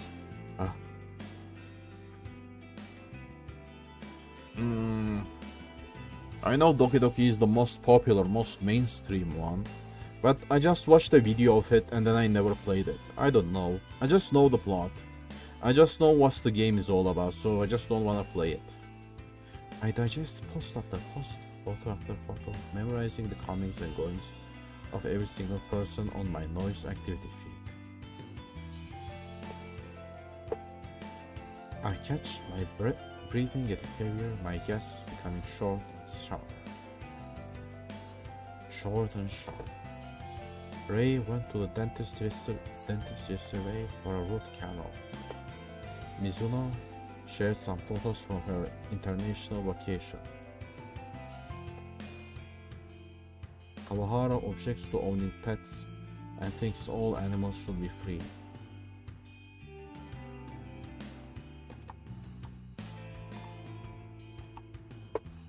My cheeks glow crimson. My chest begins rising and falling quickly.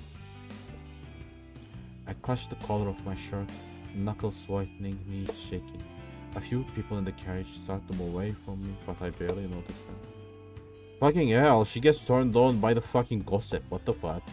My fingers keep scrolling and I hit the jackpot. A new post from a co-worker at my office. Tomoe Watanabe. Who's the Japanese voice? There is no Japanese voice.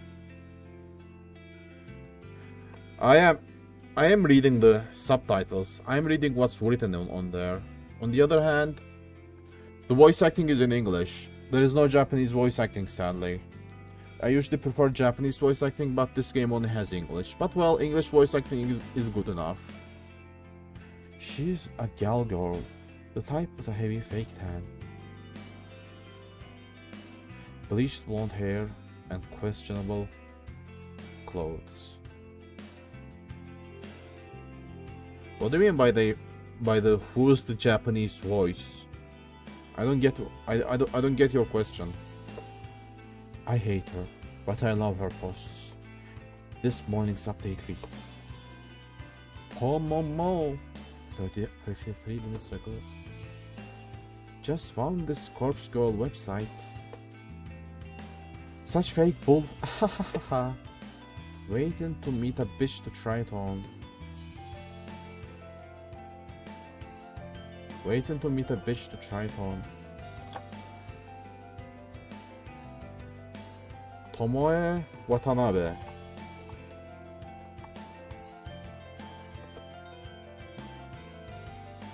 Tomoe just discovered Corpse Girl's website, I feel a slight squeal trying to escape from my throat as my legs threaten to buckle underneath me. I can't take the excitement anymore, and I have to force my phone from my hands and bury it at the bottom of my handbag. Deep breaths, Noriko, deep breaths. I need to calm down and control myself. Composure is key. I close my eyes and let a cool breath of air whistle through my slightly parched lips. Feeling a little calmer and no longer ready to explode, I analyze the information I just read. Tomoe wants to try out Corpse Girl's website. That's good. That's very, very good. Rumor has it that you can visit the website and request the death of somebody you know. How and if the victim dies isn't known to the public. How and if. Because of that, some people are pretty quick to dismiss the site as a hoax. However, the most interesting part isn't how or if the victim dies, but rather what happens to the victim before they die.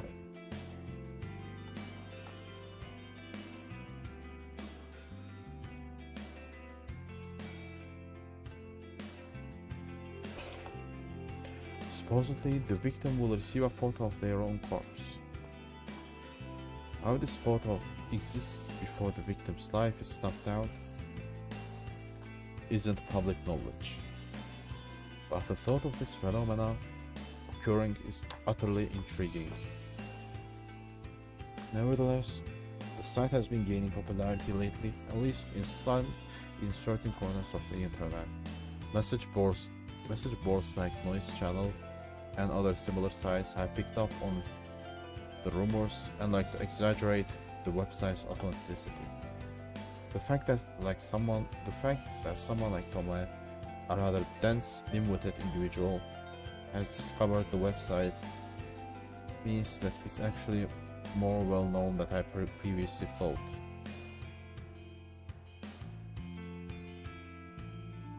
My model was always 2D. I never used a PNG to stream, if that's what you are asking.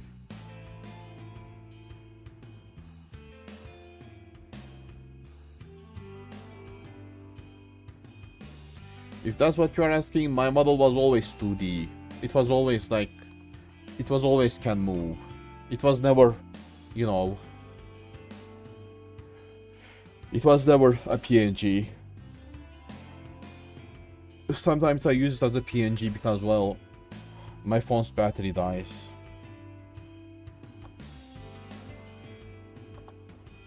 It means that people are actually talking about it outside of the internet.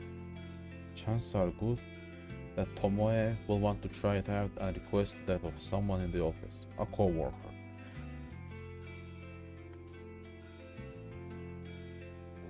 Tomoe is going to try to kill someone, a co-worker. Me, perhaps. She hates my guts as much as I hate hers. Finally, something exciting is going to happen in our dull workplace. The next station is Shinjuku. The doors on the right side will open. Please change here for the Chuo line, the Shonan Shinjuku line, the Saikyo line.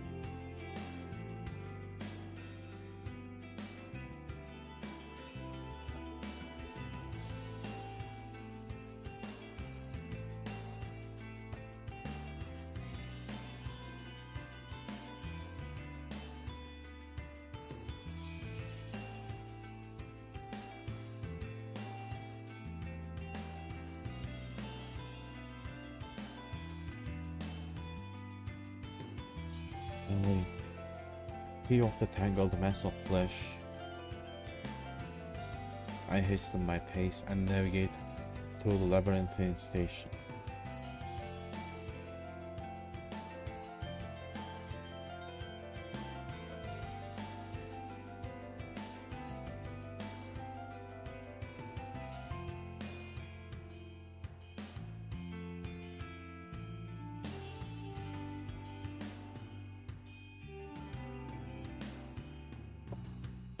I take the exit closest to my office and settle into a slower walk.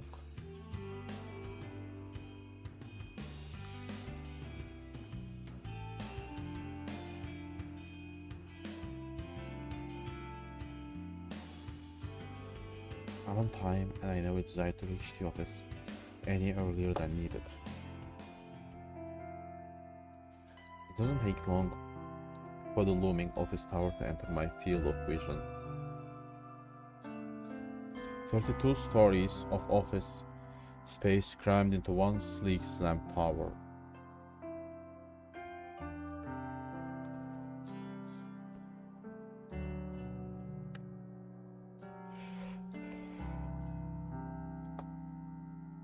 The name Temujin is stamped across the structure in gigantic block letters. If you are looking for this building in Shinjuku, you can't possibly miss it.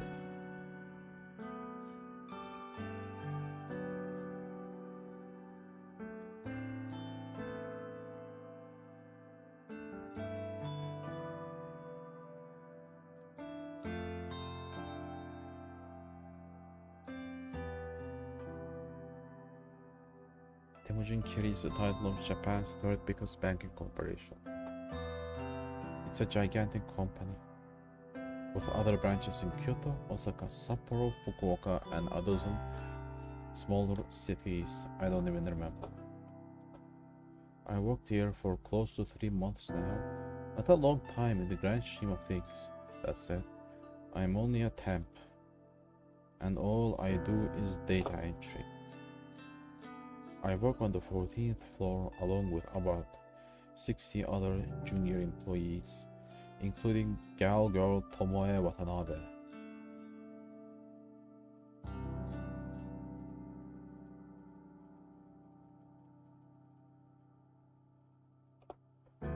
I don't speak to many of my coworkers, that's the way I like it.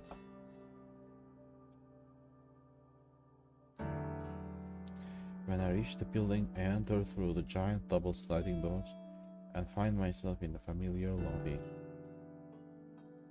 Comfortable couches line the walls, circling a reception desk. 4 large elevators are tucked away in a nook behind the reception desk.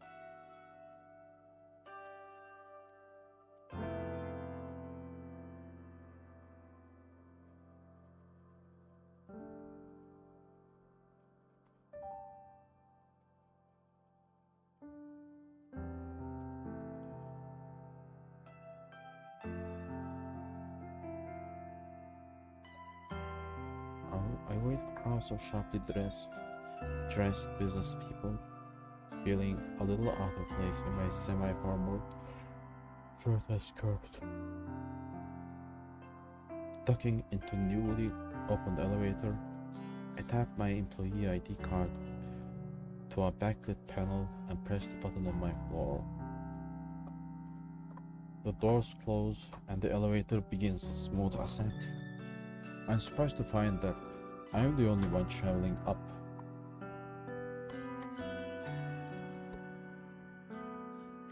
I reach my floor and listen to the soothing chime as the doors open, revealing the open layout office before me.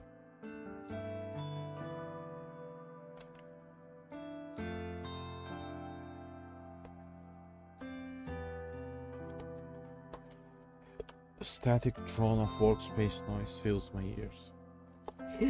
Conversation, ringing phones, fingers tapping against keyboards, photocopiers. Even the steady, low hum of the air conditioner contributes to the overall din.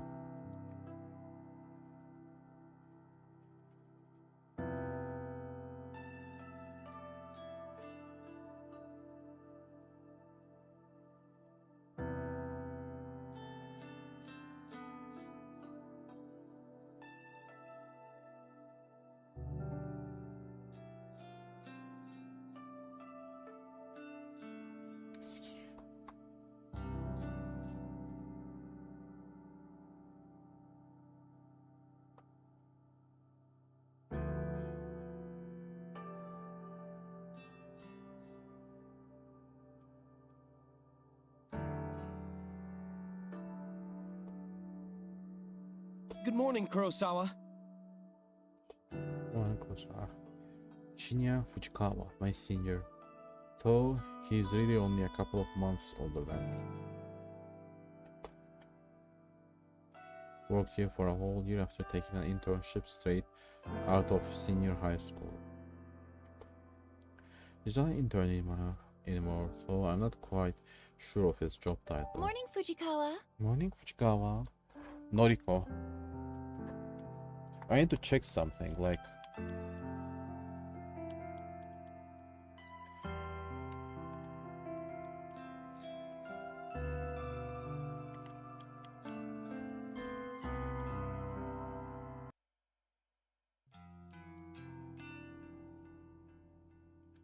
That's also Kurosawa. Sorry. Yeah. Well, yeah. Is that... This is... Kurosawa was the... That's not true, Hirota. I don't know anything about this refund. So we are playing with that Kurosawa. How was your commute this morning? Fine, same as usual. No, that's not the Kurosawa we are playing as.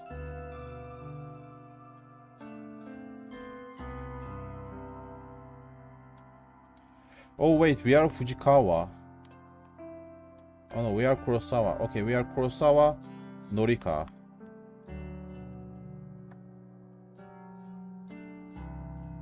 Okay, I'm confused. Who are we?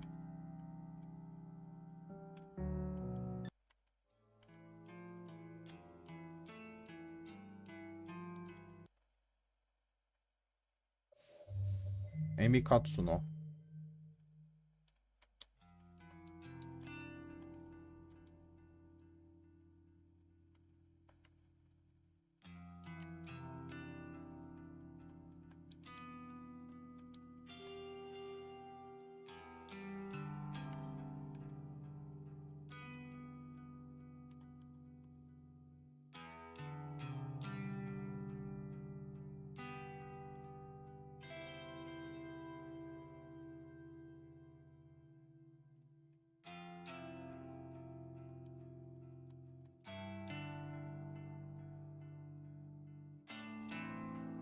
There's a bunch of shirts on the counter. Just ring them up and refund them for cash. You can leave Blue the eyes, money in the blue envelope hair. under the register.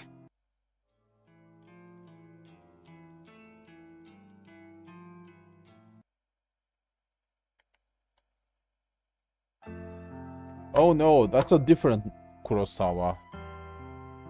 I see, I see. There are two Kurosawas. Noriko Kurosawa is the sister of the other Kurosawa. How was your commute this morning? Fine, same as usual.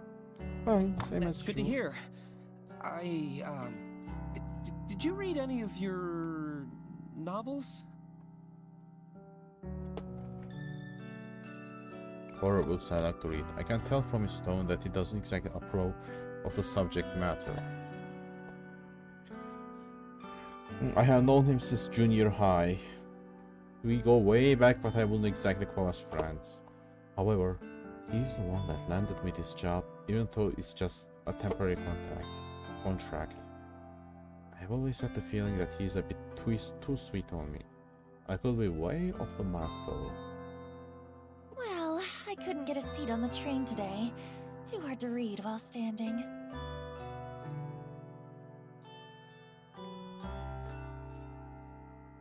Ah, that's a shame. You, still haven't accepted my, friend request, did you know? Yeah, the friend request on like Facebook. Oh my fucking god. I have to fight the urge to roll my eyes. He's a nice guy, but we were connected on Noise once before and I had to delete him. He is super obsessed with his father's detective work, and all he ever posts about is assumptions and theories on petty crime cases. Normally, I'd find anyone on my friend list fascinating, but here's the thing. Shinya never posts about his personal life. All he writes are long-winded rants about boring cases. No she wants personal shit, not like long-winded rants on boring cases. She likes gossip on personal life. It's far beyond the amount of dullness even I can stand. I fish my phone out of my handbag and pretend that I'm looking at Noise. Oh, how about that? Looks like I don't have any incoming friend requests. Quickly dip my phone back into my back. How peculiar. Well, I'll try and nudge again later. Sure, no problem. Well, anyway, I better get to it. Work hard today, okay? You got it.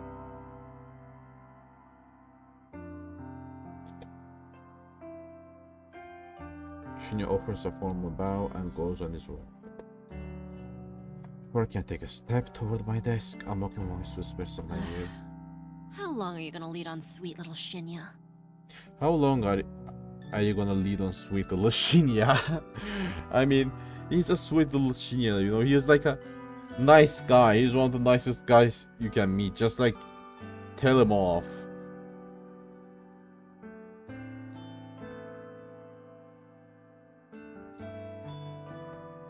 I shiver and find Tomoe Watanabe lurking right behind me, buzzing around my neck like an irritating Squeaker. That poor boy really has the hots for you. I like the When way are you she gonna looks. tell him you're I a like her cold-hearted looks. psycho? Really has the hots for you.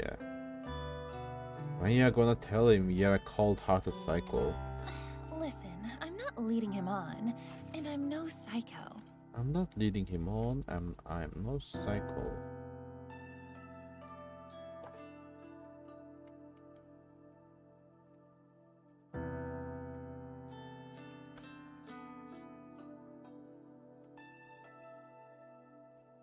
Huh. Sounds like something a real psycho type would say, don't you reckon?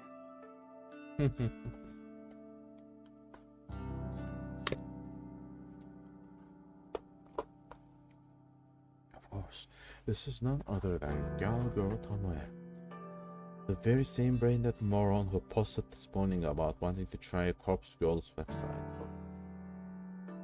She's the kind of person that likes to stir up trouble and instigate conflict. She's had her vacant eyes on me since the day I first stepped foot in the office. She loves to torment me any chance she gets. Maybe I rubbed her the wrong way somehow, though I'm not sure what I ever did to her.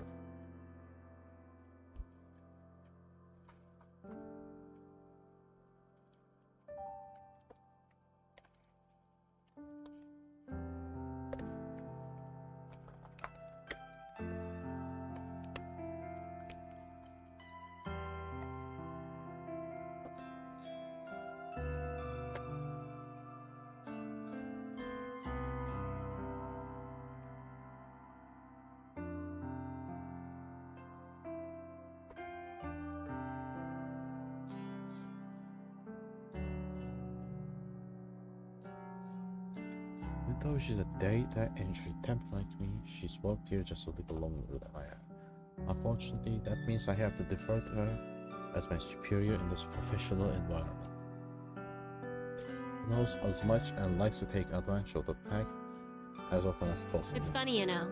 He don't look like the type of skank to lead on a goody-goody like Shinya.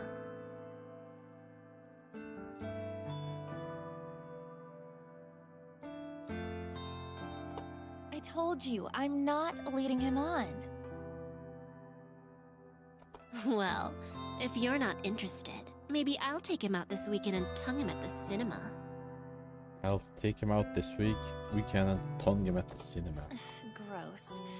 Do what you want, but I doubt he's into someone with your, looks. But I doubt he's into someone with your looks. Oh yeah? What would you know? You think he likes your flat chest, little Miss Gothic Lolita? Little Miss Gothic Lolita? No one should show comments such as this, and normally I would, but backing down from Tomoe isn't something I can do easily. I'll give you a tip. Guys like Shinya are smart. Clever. Guys like him are smart and clever, and they like smart and clever girls. I love how the look on their face are same. If you want to impress him, don't let him know your head is as full of air as your inflatable breasts.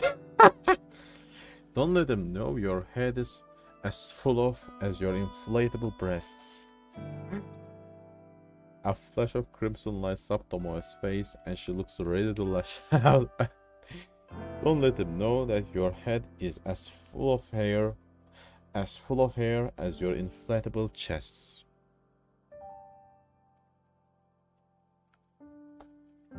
A group of co-workers, juniors like us, look over to us in concern. Tomoe takes a step back from me, but not before signaling a rude gesture with her finger. We ain't done here, Fingers. Noriko. We ain't done Watch here, your back. Noriko. Watch your back. I'm trembling. Tomoe.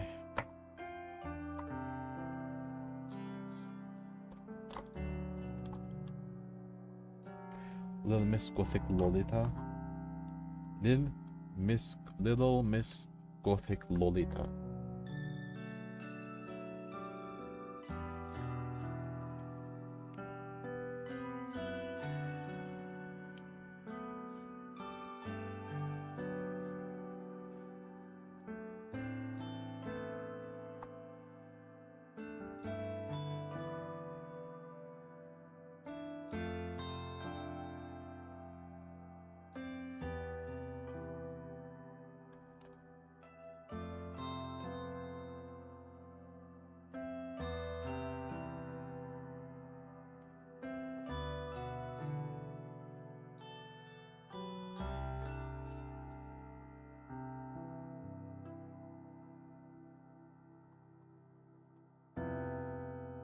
reach my desk and take note of the time.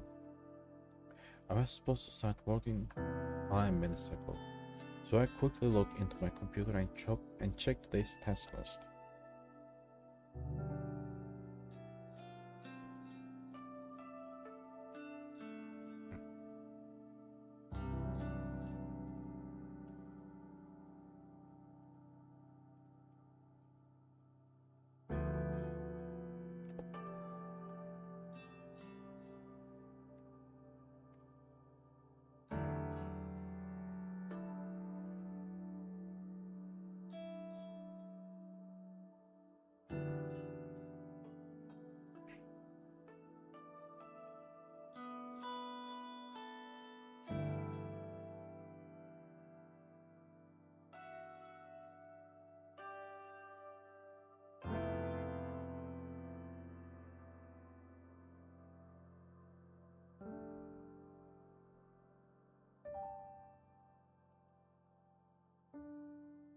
No standard stuff today.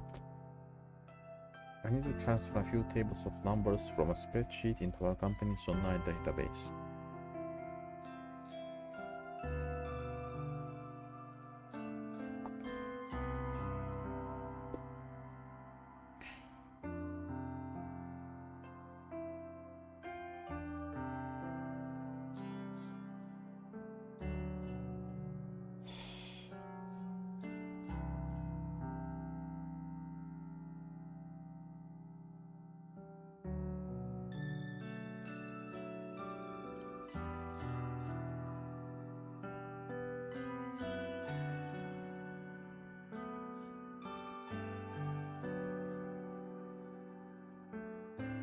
When I'm done, I have to run it by a few other people and then commit the changes to the server.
The work is dull and repetitive, but my salary isn't bad. On the plus side, I get to wear headphones and listen to music while I work.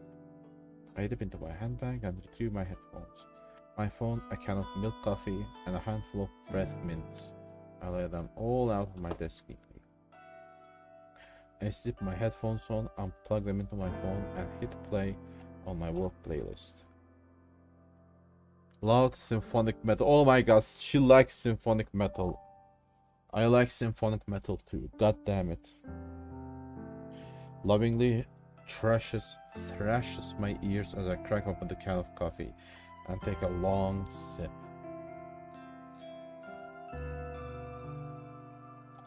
Okay, let's get started. I like her voice acting. I'm getting used to this. It's like when someone speaks like an anime girl in English, it just feels weird. I don't know.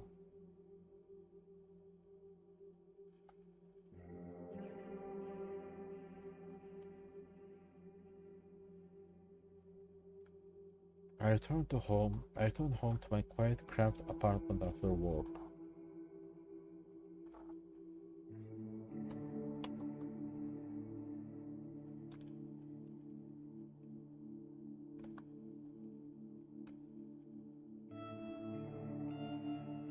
That's a beautiful apartment, by the way. Look at this shit. That's beautiful. She has like a high-end TV, a nice couch.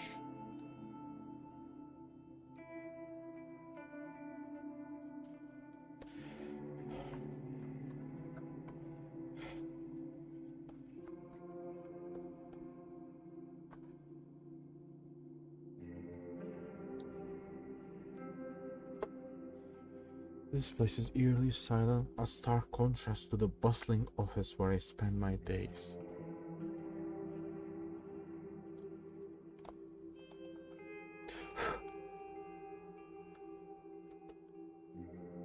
Throwing my handbag onto the tiny coffee table, I pick up my laptop, sit on the couch.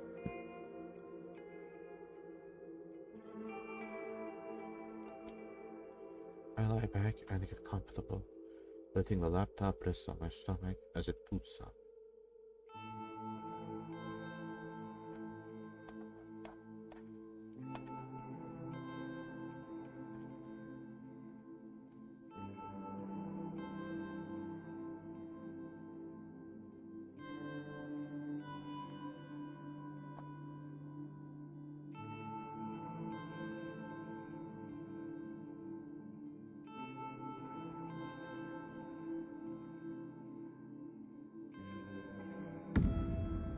Very specific website.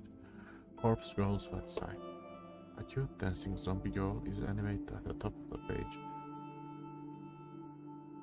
Shortly before they die. A peculiar irregularity that always makes me giggle.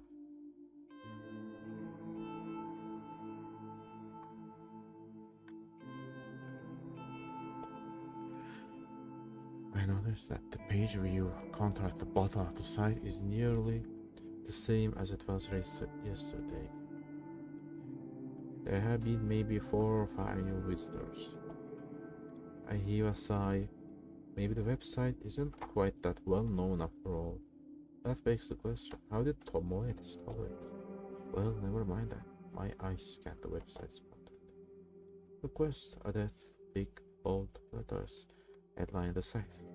The intention will be clear. Further information on the site is sparse.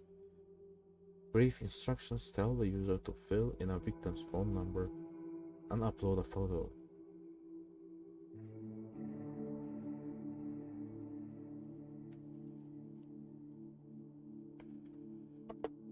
Aside from that, there's not much else to mention.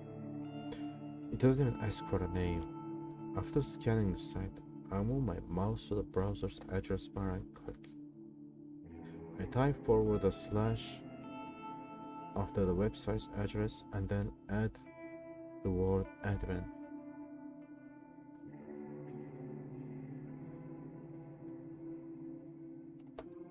I hit the enter key. A login page presents itself with empty username and password fields waiting to be filled in. My fingers tap dance around the keyboard, and with the moments I'm presented with a brand new page. A blinking slab of text greets me. One new request. A crooked smile cracks my stony expression. Finally, somebody has requested a death. Oh, she is the corpse girl. Somebody has asked me, corpse girl, to kill a victim. This is where things get exciting. So that's going to be her first victim. I giggle and feel my cheeks flush red. This is the first request I have had for about a week. Okay, this isn't her first victim, like first victim in about a week.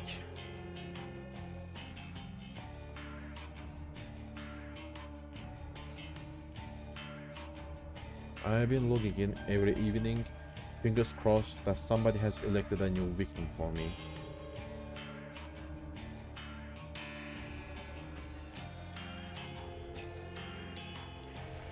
Today, my wish has come true. I can't help but feel emotional at a time like this. My lower lip trembles and I feel tears welling up.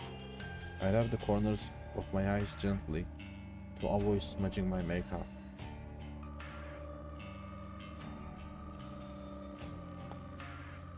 As I hover my mouse cursor over the view request button, a familiar and pleasant tingling sensation surges in my chest, my stomach, my thighs.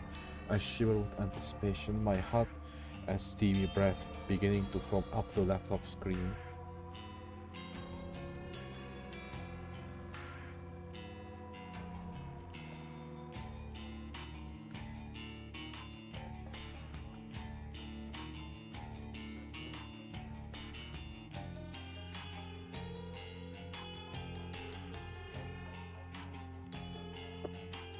Click the button. Request details. Today, 2:47 p.m. local time. Victim's phone. Downloading image attachment. The victim's photo automatically loads on my screen. The person in front of me is a total stranger, but that's okay. It doesn't change the task set out before me. A woman, rather plain, in her early 30s. She is well dressed, with minimal makeup. Wait, what?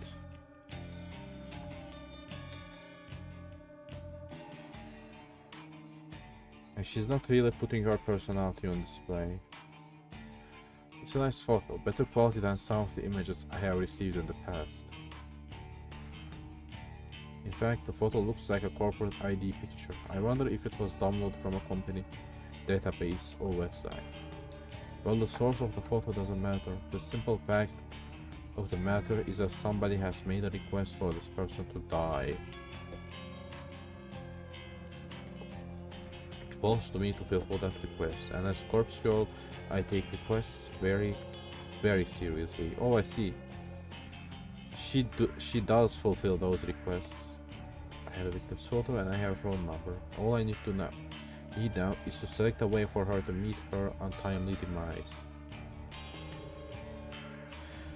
I have previously thought about including an extra field on my website, an option for the user to choose the way they want their victim to die. After all, it would reduce the amount of strain on my creativity if the method was decided for me. But after careful consideration, I decided against it. Some people are sick, twisted. The cause of death could be far beyond my means and impossible to achieve. Therefore, allowing the user to define the cause of death just isn't feasible. Instead, I'll stick to my current modus operandi. Everything depends on the quality of the victim's photo. If it's detailed and the victim's features are easily distinguishable, then I can be rather creative with the cause of death. Perhaps the victim's face suffers grotesque burns, or she has an iron stake thrust through her skull.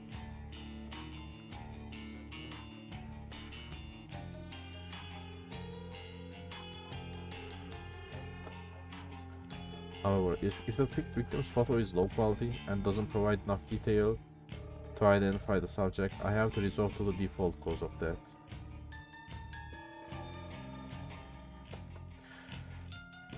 A terrible, unlucky fall from a great height. Maybe she slips, or maybe someone stumbles into her and sends her tumbling over a rail.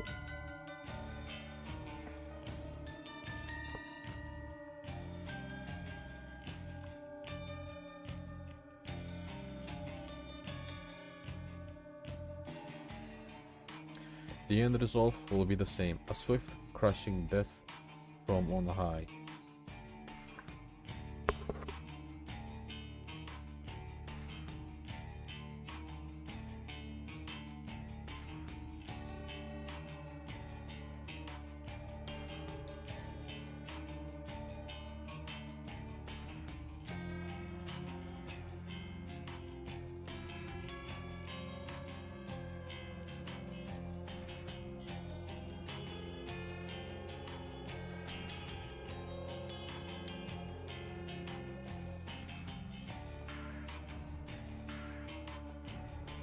The victim will end up face down on the concrete, completely unaffected, as it will save her clothes and accessories.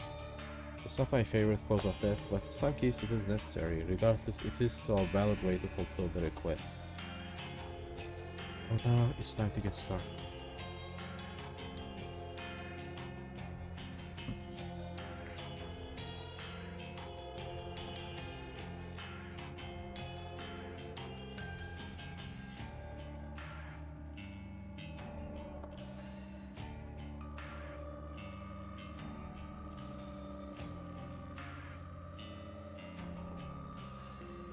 Corpse Girl's signature will ruin my calling card.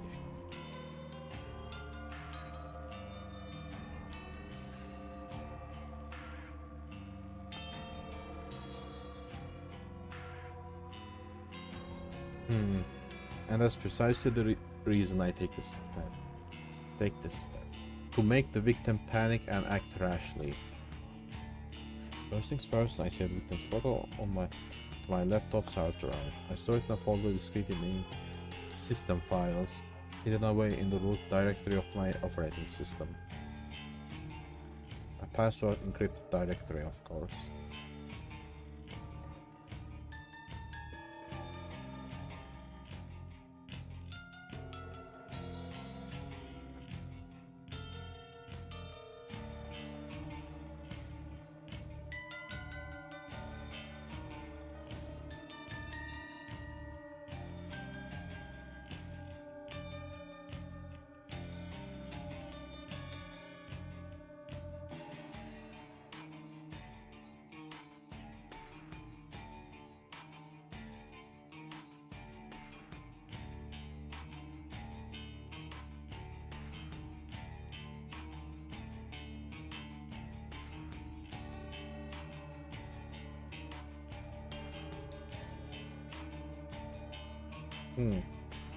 Favorite image editing software and load the photo. Looking carefully at the detail in the picture, I can see that this will be a work of art. I can really go to town with this request. I minimize the software, open my web browser, and access a particular website.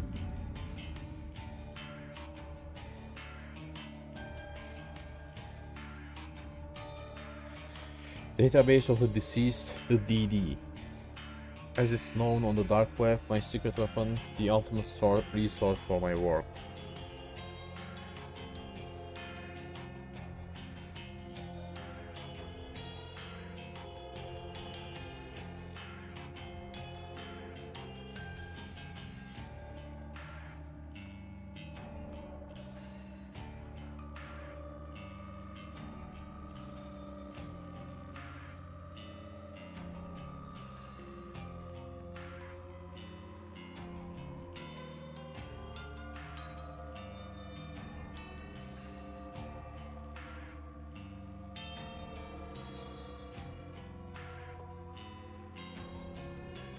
Countless high-resolution photographs of dead bodies. Other victims, crime scenes, suicides. If somebody has died in one way or another, chances are good that some perverted individual has captured the moment in all its gory glory.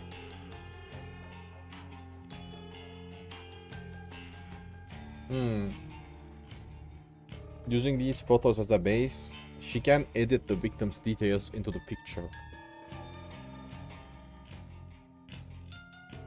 That's how she do it. No magic. She starts by locating the perfect corpse photo.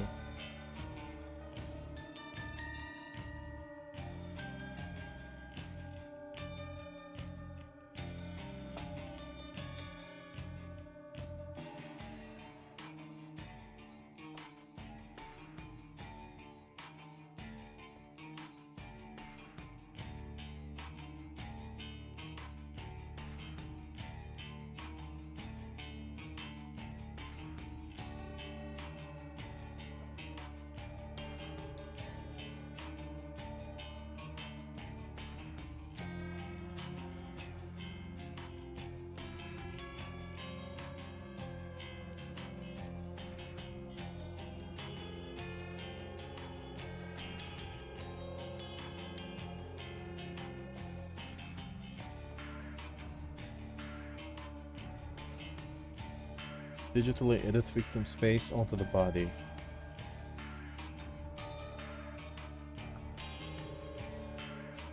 Sounds some quick jump that even a child can do. Painstakingly crafted work of art that will fool even the keenest eye.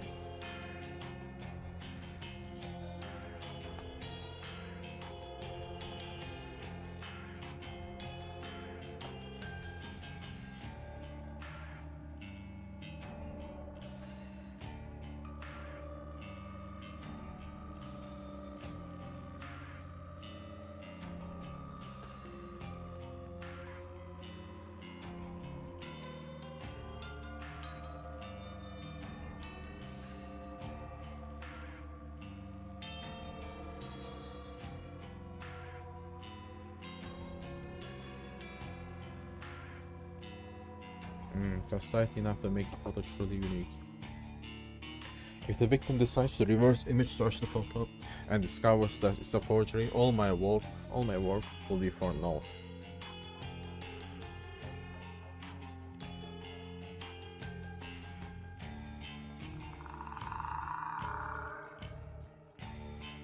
And with that, the masterpiece is complete.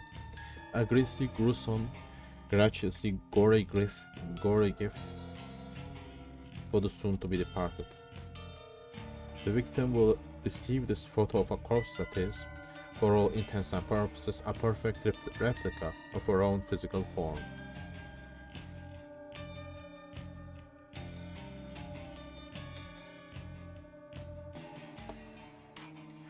She will open the image on her phone, and the life she once knew will crumble to pieces.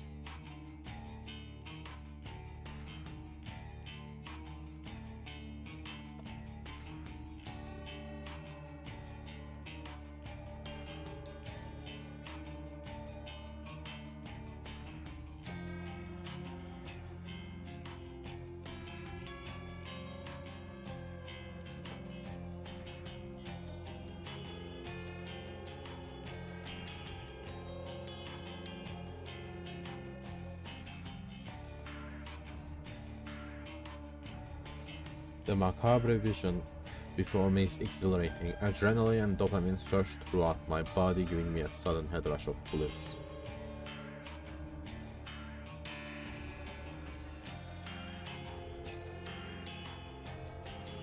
I am not into blood and guts at all.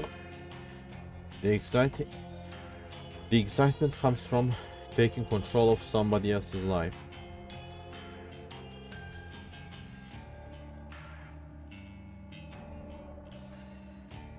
Dictating their future, controlling their fate.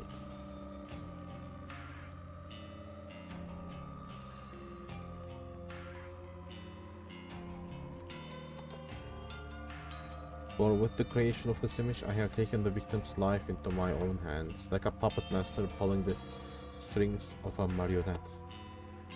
By forging this convincing creation, I will compel the victim to take her own life.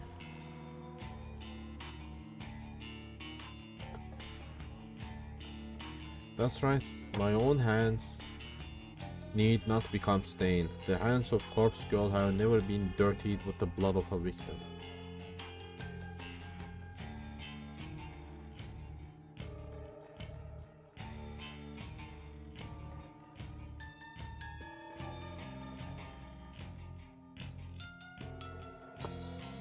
This is the true nature of my work. Carefully crafting corpse photos in such a way to convince the victim that their fate is already sealed, that no matter what they do, they cannot escape the death that awaits them.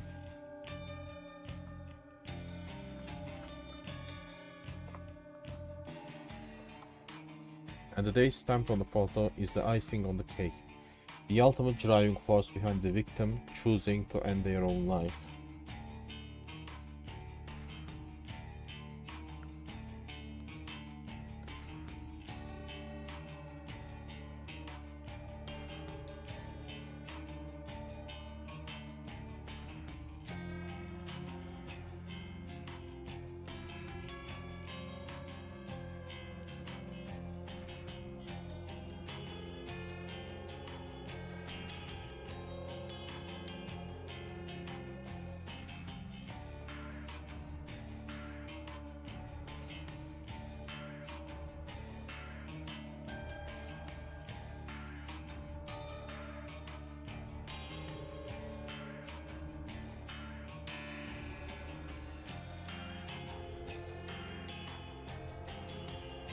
Is this photo from future? Is this truly my fate?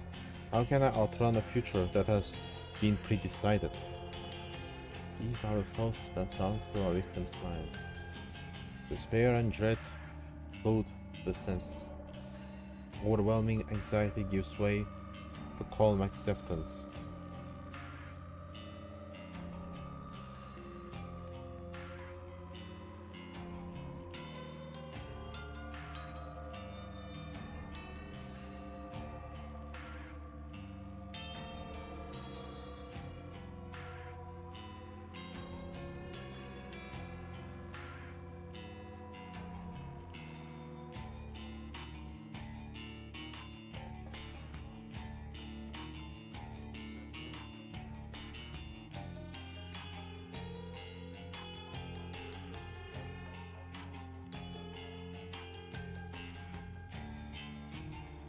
Despair and dread flood the senses of except gives way to calm acceptance.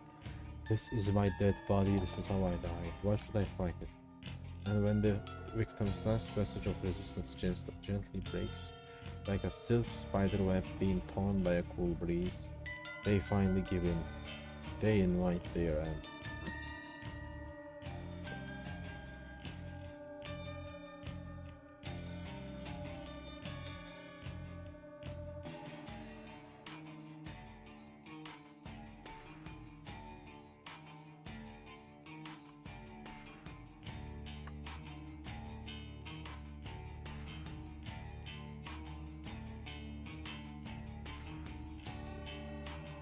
This is the way it will go down for this woman. This complete and total stranger.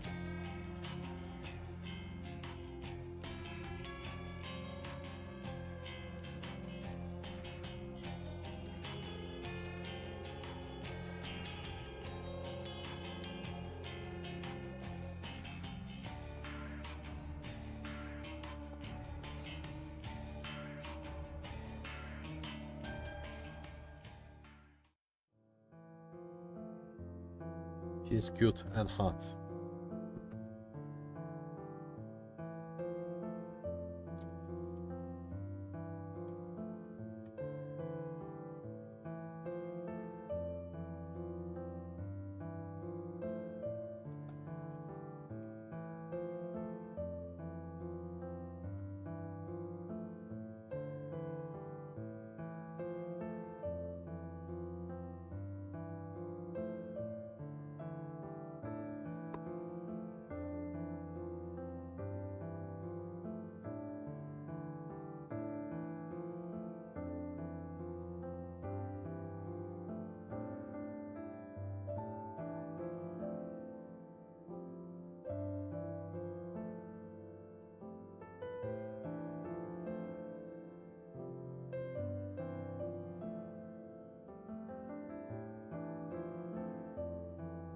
Didn't play away. I see. She just wanted to fabricate corpse pictures. She didn't have any intention or means of ending lives. Little did I know of the true power I wielded. I only intended to create corpse photos and send them to people for fun. But then she realized that those corpse photos cause people to die. I want to startle and scare some unsuspecting fools. It will be a lie to claim that I didn't get off on it. The thought of people shrieking in fear at the sight of their own corpse was more than delicious. It sated my budding lust. It filled a dark hole in the depths of my soul and gave me purpose. Never in a million years did I dream that one of my corpse photos would result in the death of another human being.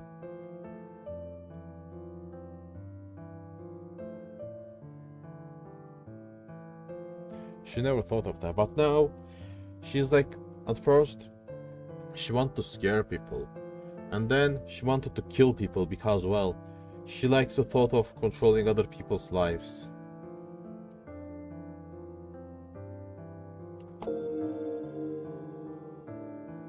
I'll never forget her name, Ruri Hatano.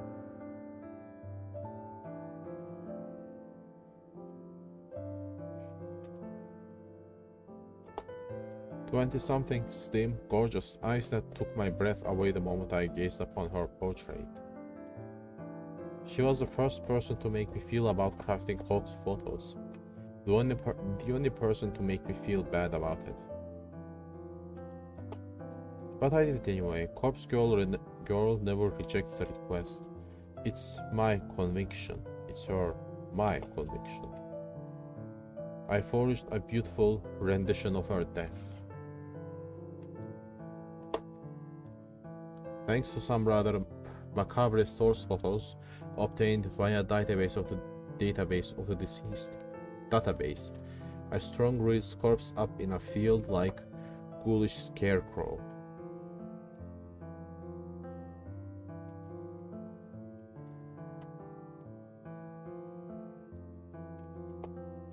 The photo was incredible. It was my 5th or 6th work. The fifth or sixth time a user of Corpse Girl's website requested a death. Ruri Hatano died just hours after receiving the photo. I don't know why. I don't know if she killed herself or if someone murdered her.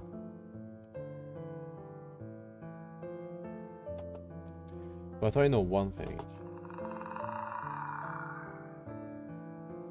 Ruri Hatano's body, her real body, was found in a field, hanging like a scarecrow surrounded by crows.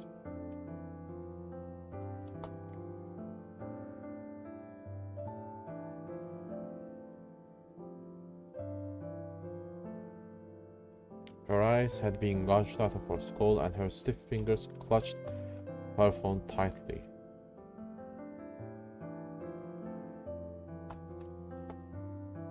According to the news report, her phone displayed a familiar image, the very image I created of her corpse.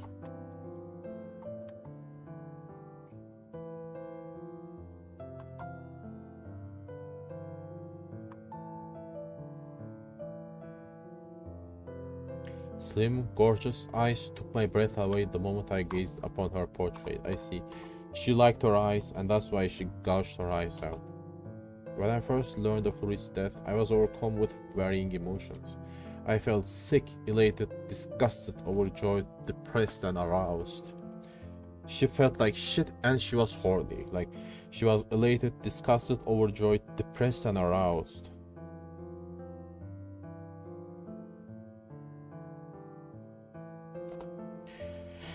Had I somehow caused her death? Was Corpse Girl responsible for taking a life? Even though my hands weren't stained with blood, I still felt responsible. A lurid truth descended upon me at that moment.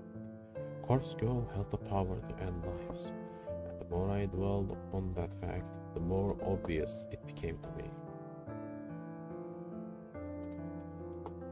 I began to feel that power pulsing through my veins, thrumming in my blood as my heart pumped and pounded within my chest. I can't explain how the power works, and I don't know why I haven't.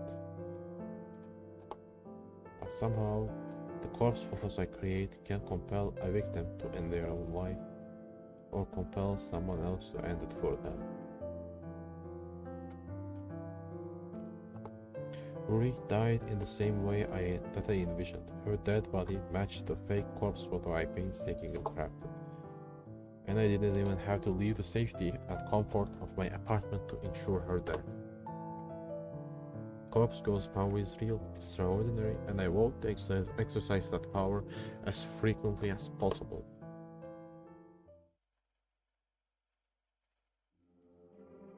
Ruri Hatano died last year. Since then, I have been chasing that rush, that thrill that comes with snuffing out the soul. It wasn't hard to grow that popularity of Corpse Girl's website after that incident. Particularly, the dark corners of the internet gobbled up the news with enthusiasm, and the site saw an influx of new visitors. And on a few occasions, I have even overheard people in the real world whispering about the mysterious website that lets you request a death.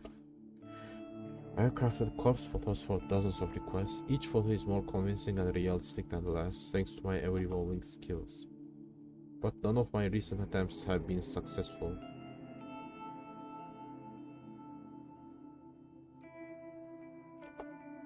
Not a single person had dropped dead since Ruri Hatano. I am beginning to wonder if Corpse Girl's power has fizzled out. Or perhaps I never had any power to begin with. Maybe Ruri's death was simply a fluke, a morbid coincidence. I have spent countless hours doubting myself, doubting Corpse Girl. I have tried so hard to replicate that one success.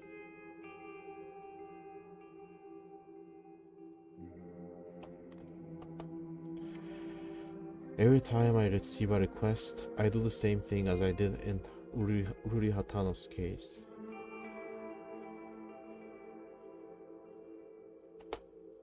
I edit the photo of the victim, I create a convicting corpse photo, and I timestamped it with the time of death. I send the photo to the victim and then I leave the rest up to fate.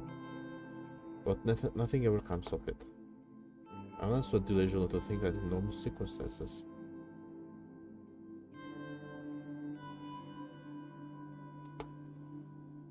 Even if that thought fell to someone else's hands, it will inspire them to go out and kill the victim, of course not.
Did I call it a bad time?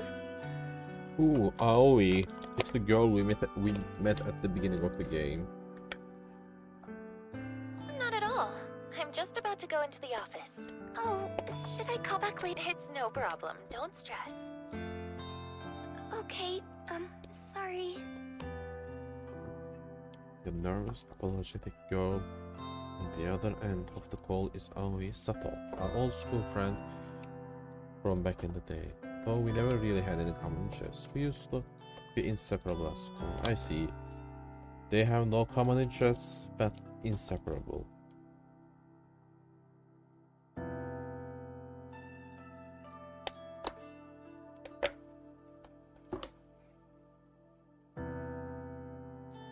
She was shy, I was introverted. It was a combination that worked in our favor, even if our conversations were a little on the boring side. Shy and introverted. To say that we are no longer shy and introverted wouldn't be entirely true.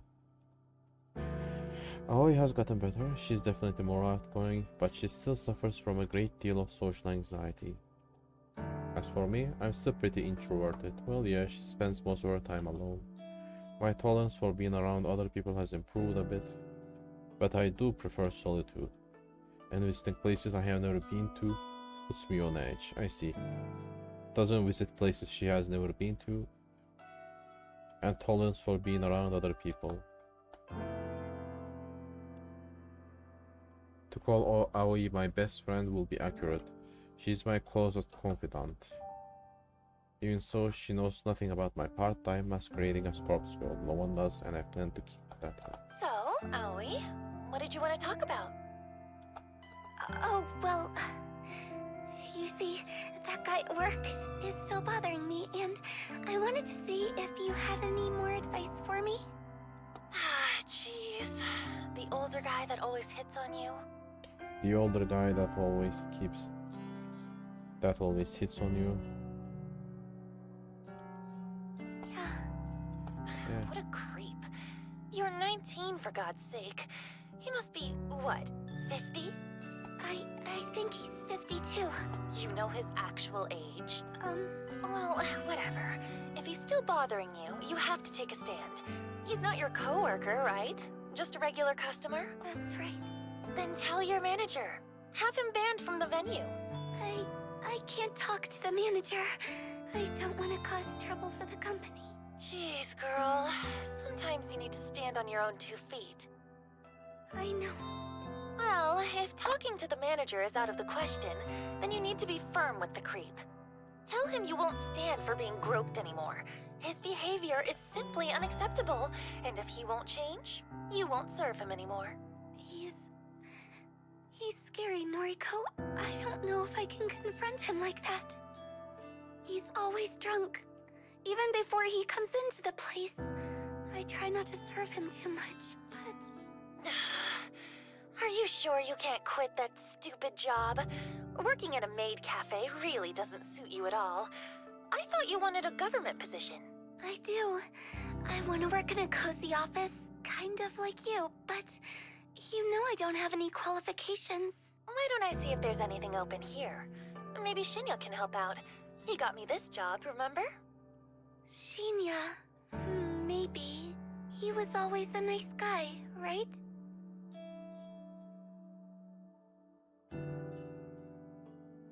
He's super nice. A stick in the mud, but a nice one. Noriko, don't be mean. Yeah. You want me to ask? Yes, please. If it's no trouble. It's no trouble. I'll talk to Shinya. Then maybe you can quit that crappy job and come work with me. Oh, that really does sound wonderful. Thank you, Noriko. I'd be so lost without you. Don't be silly. You're amazing, Aoi. Leave this to me. Thank you.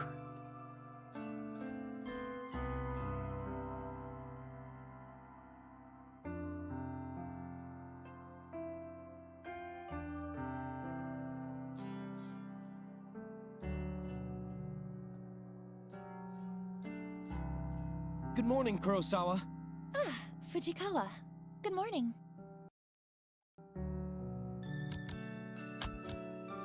Okay, that's it for today. I'm tired. Bye bye, guys. See you tomorrow.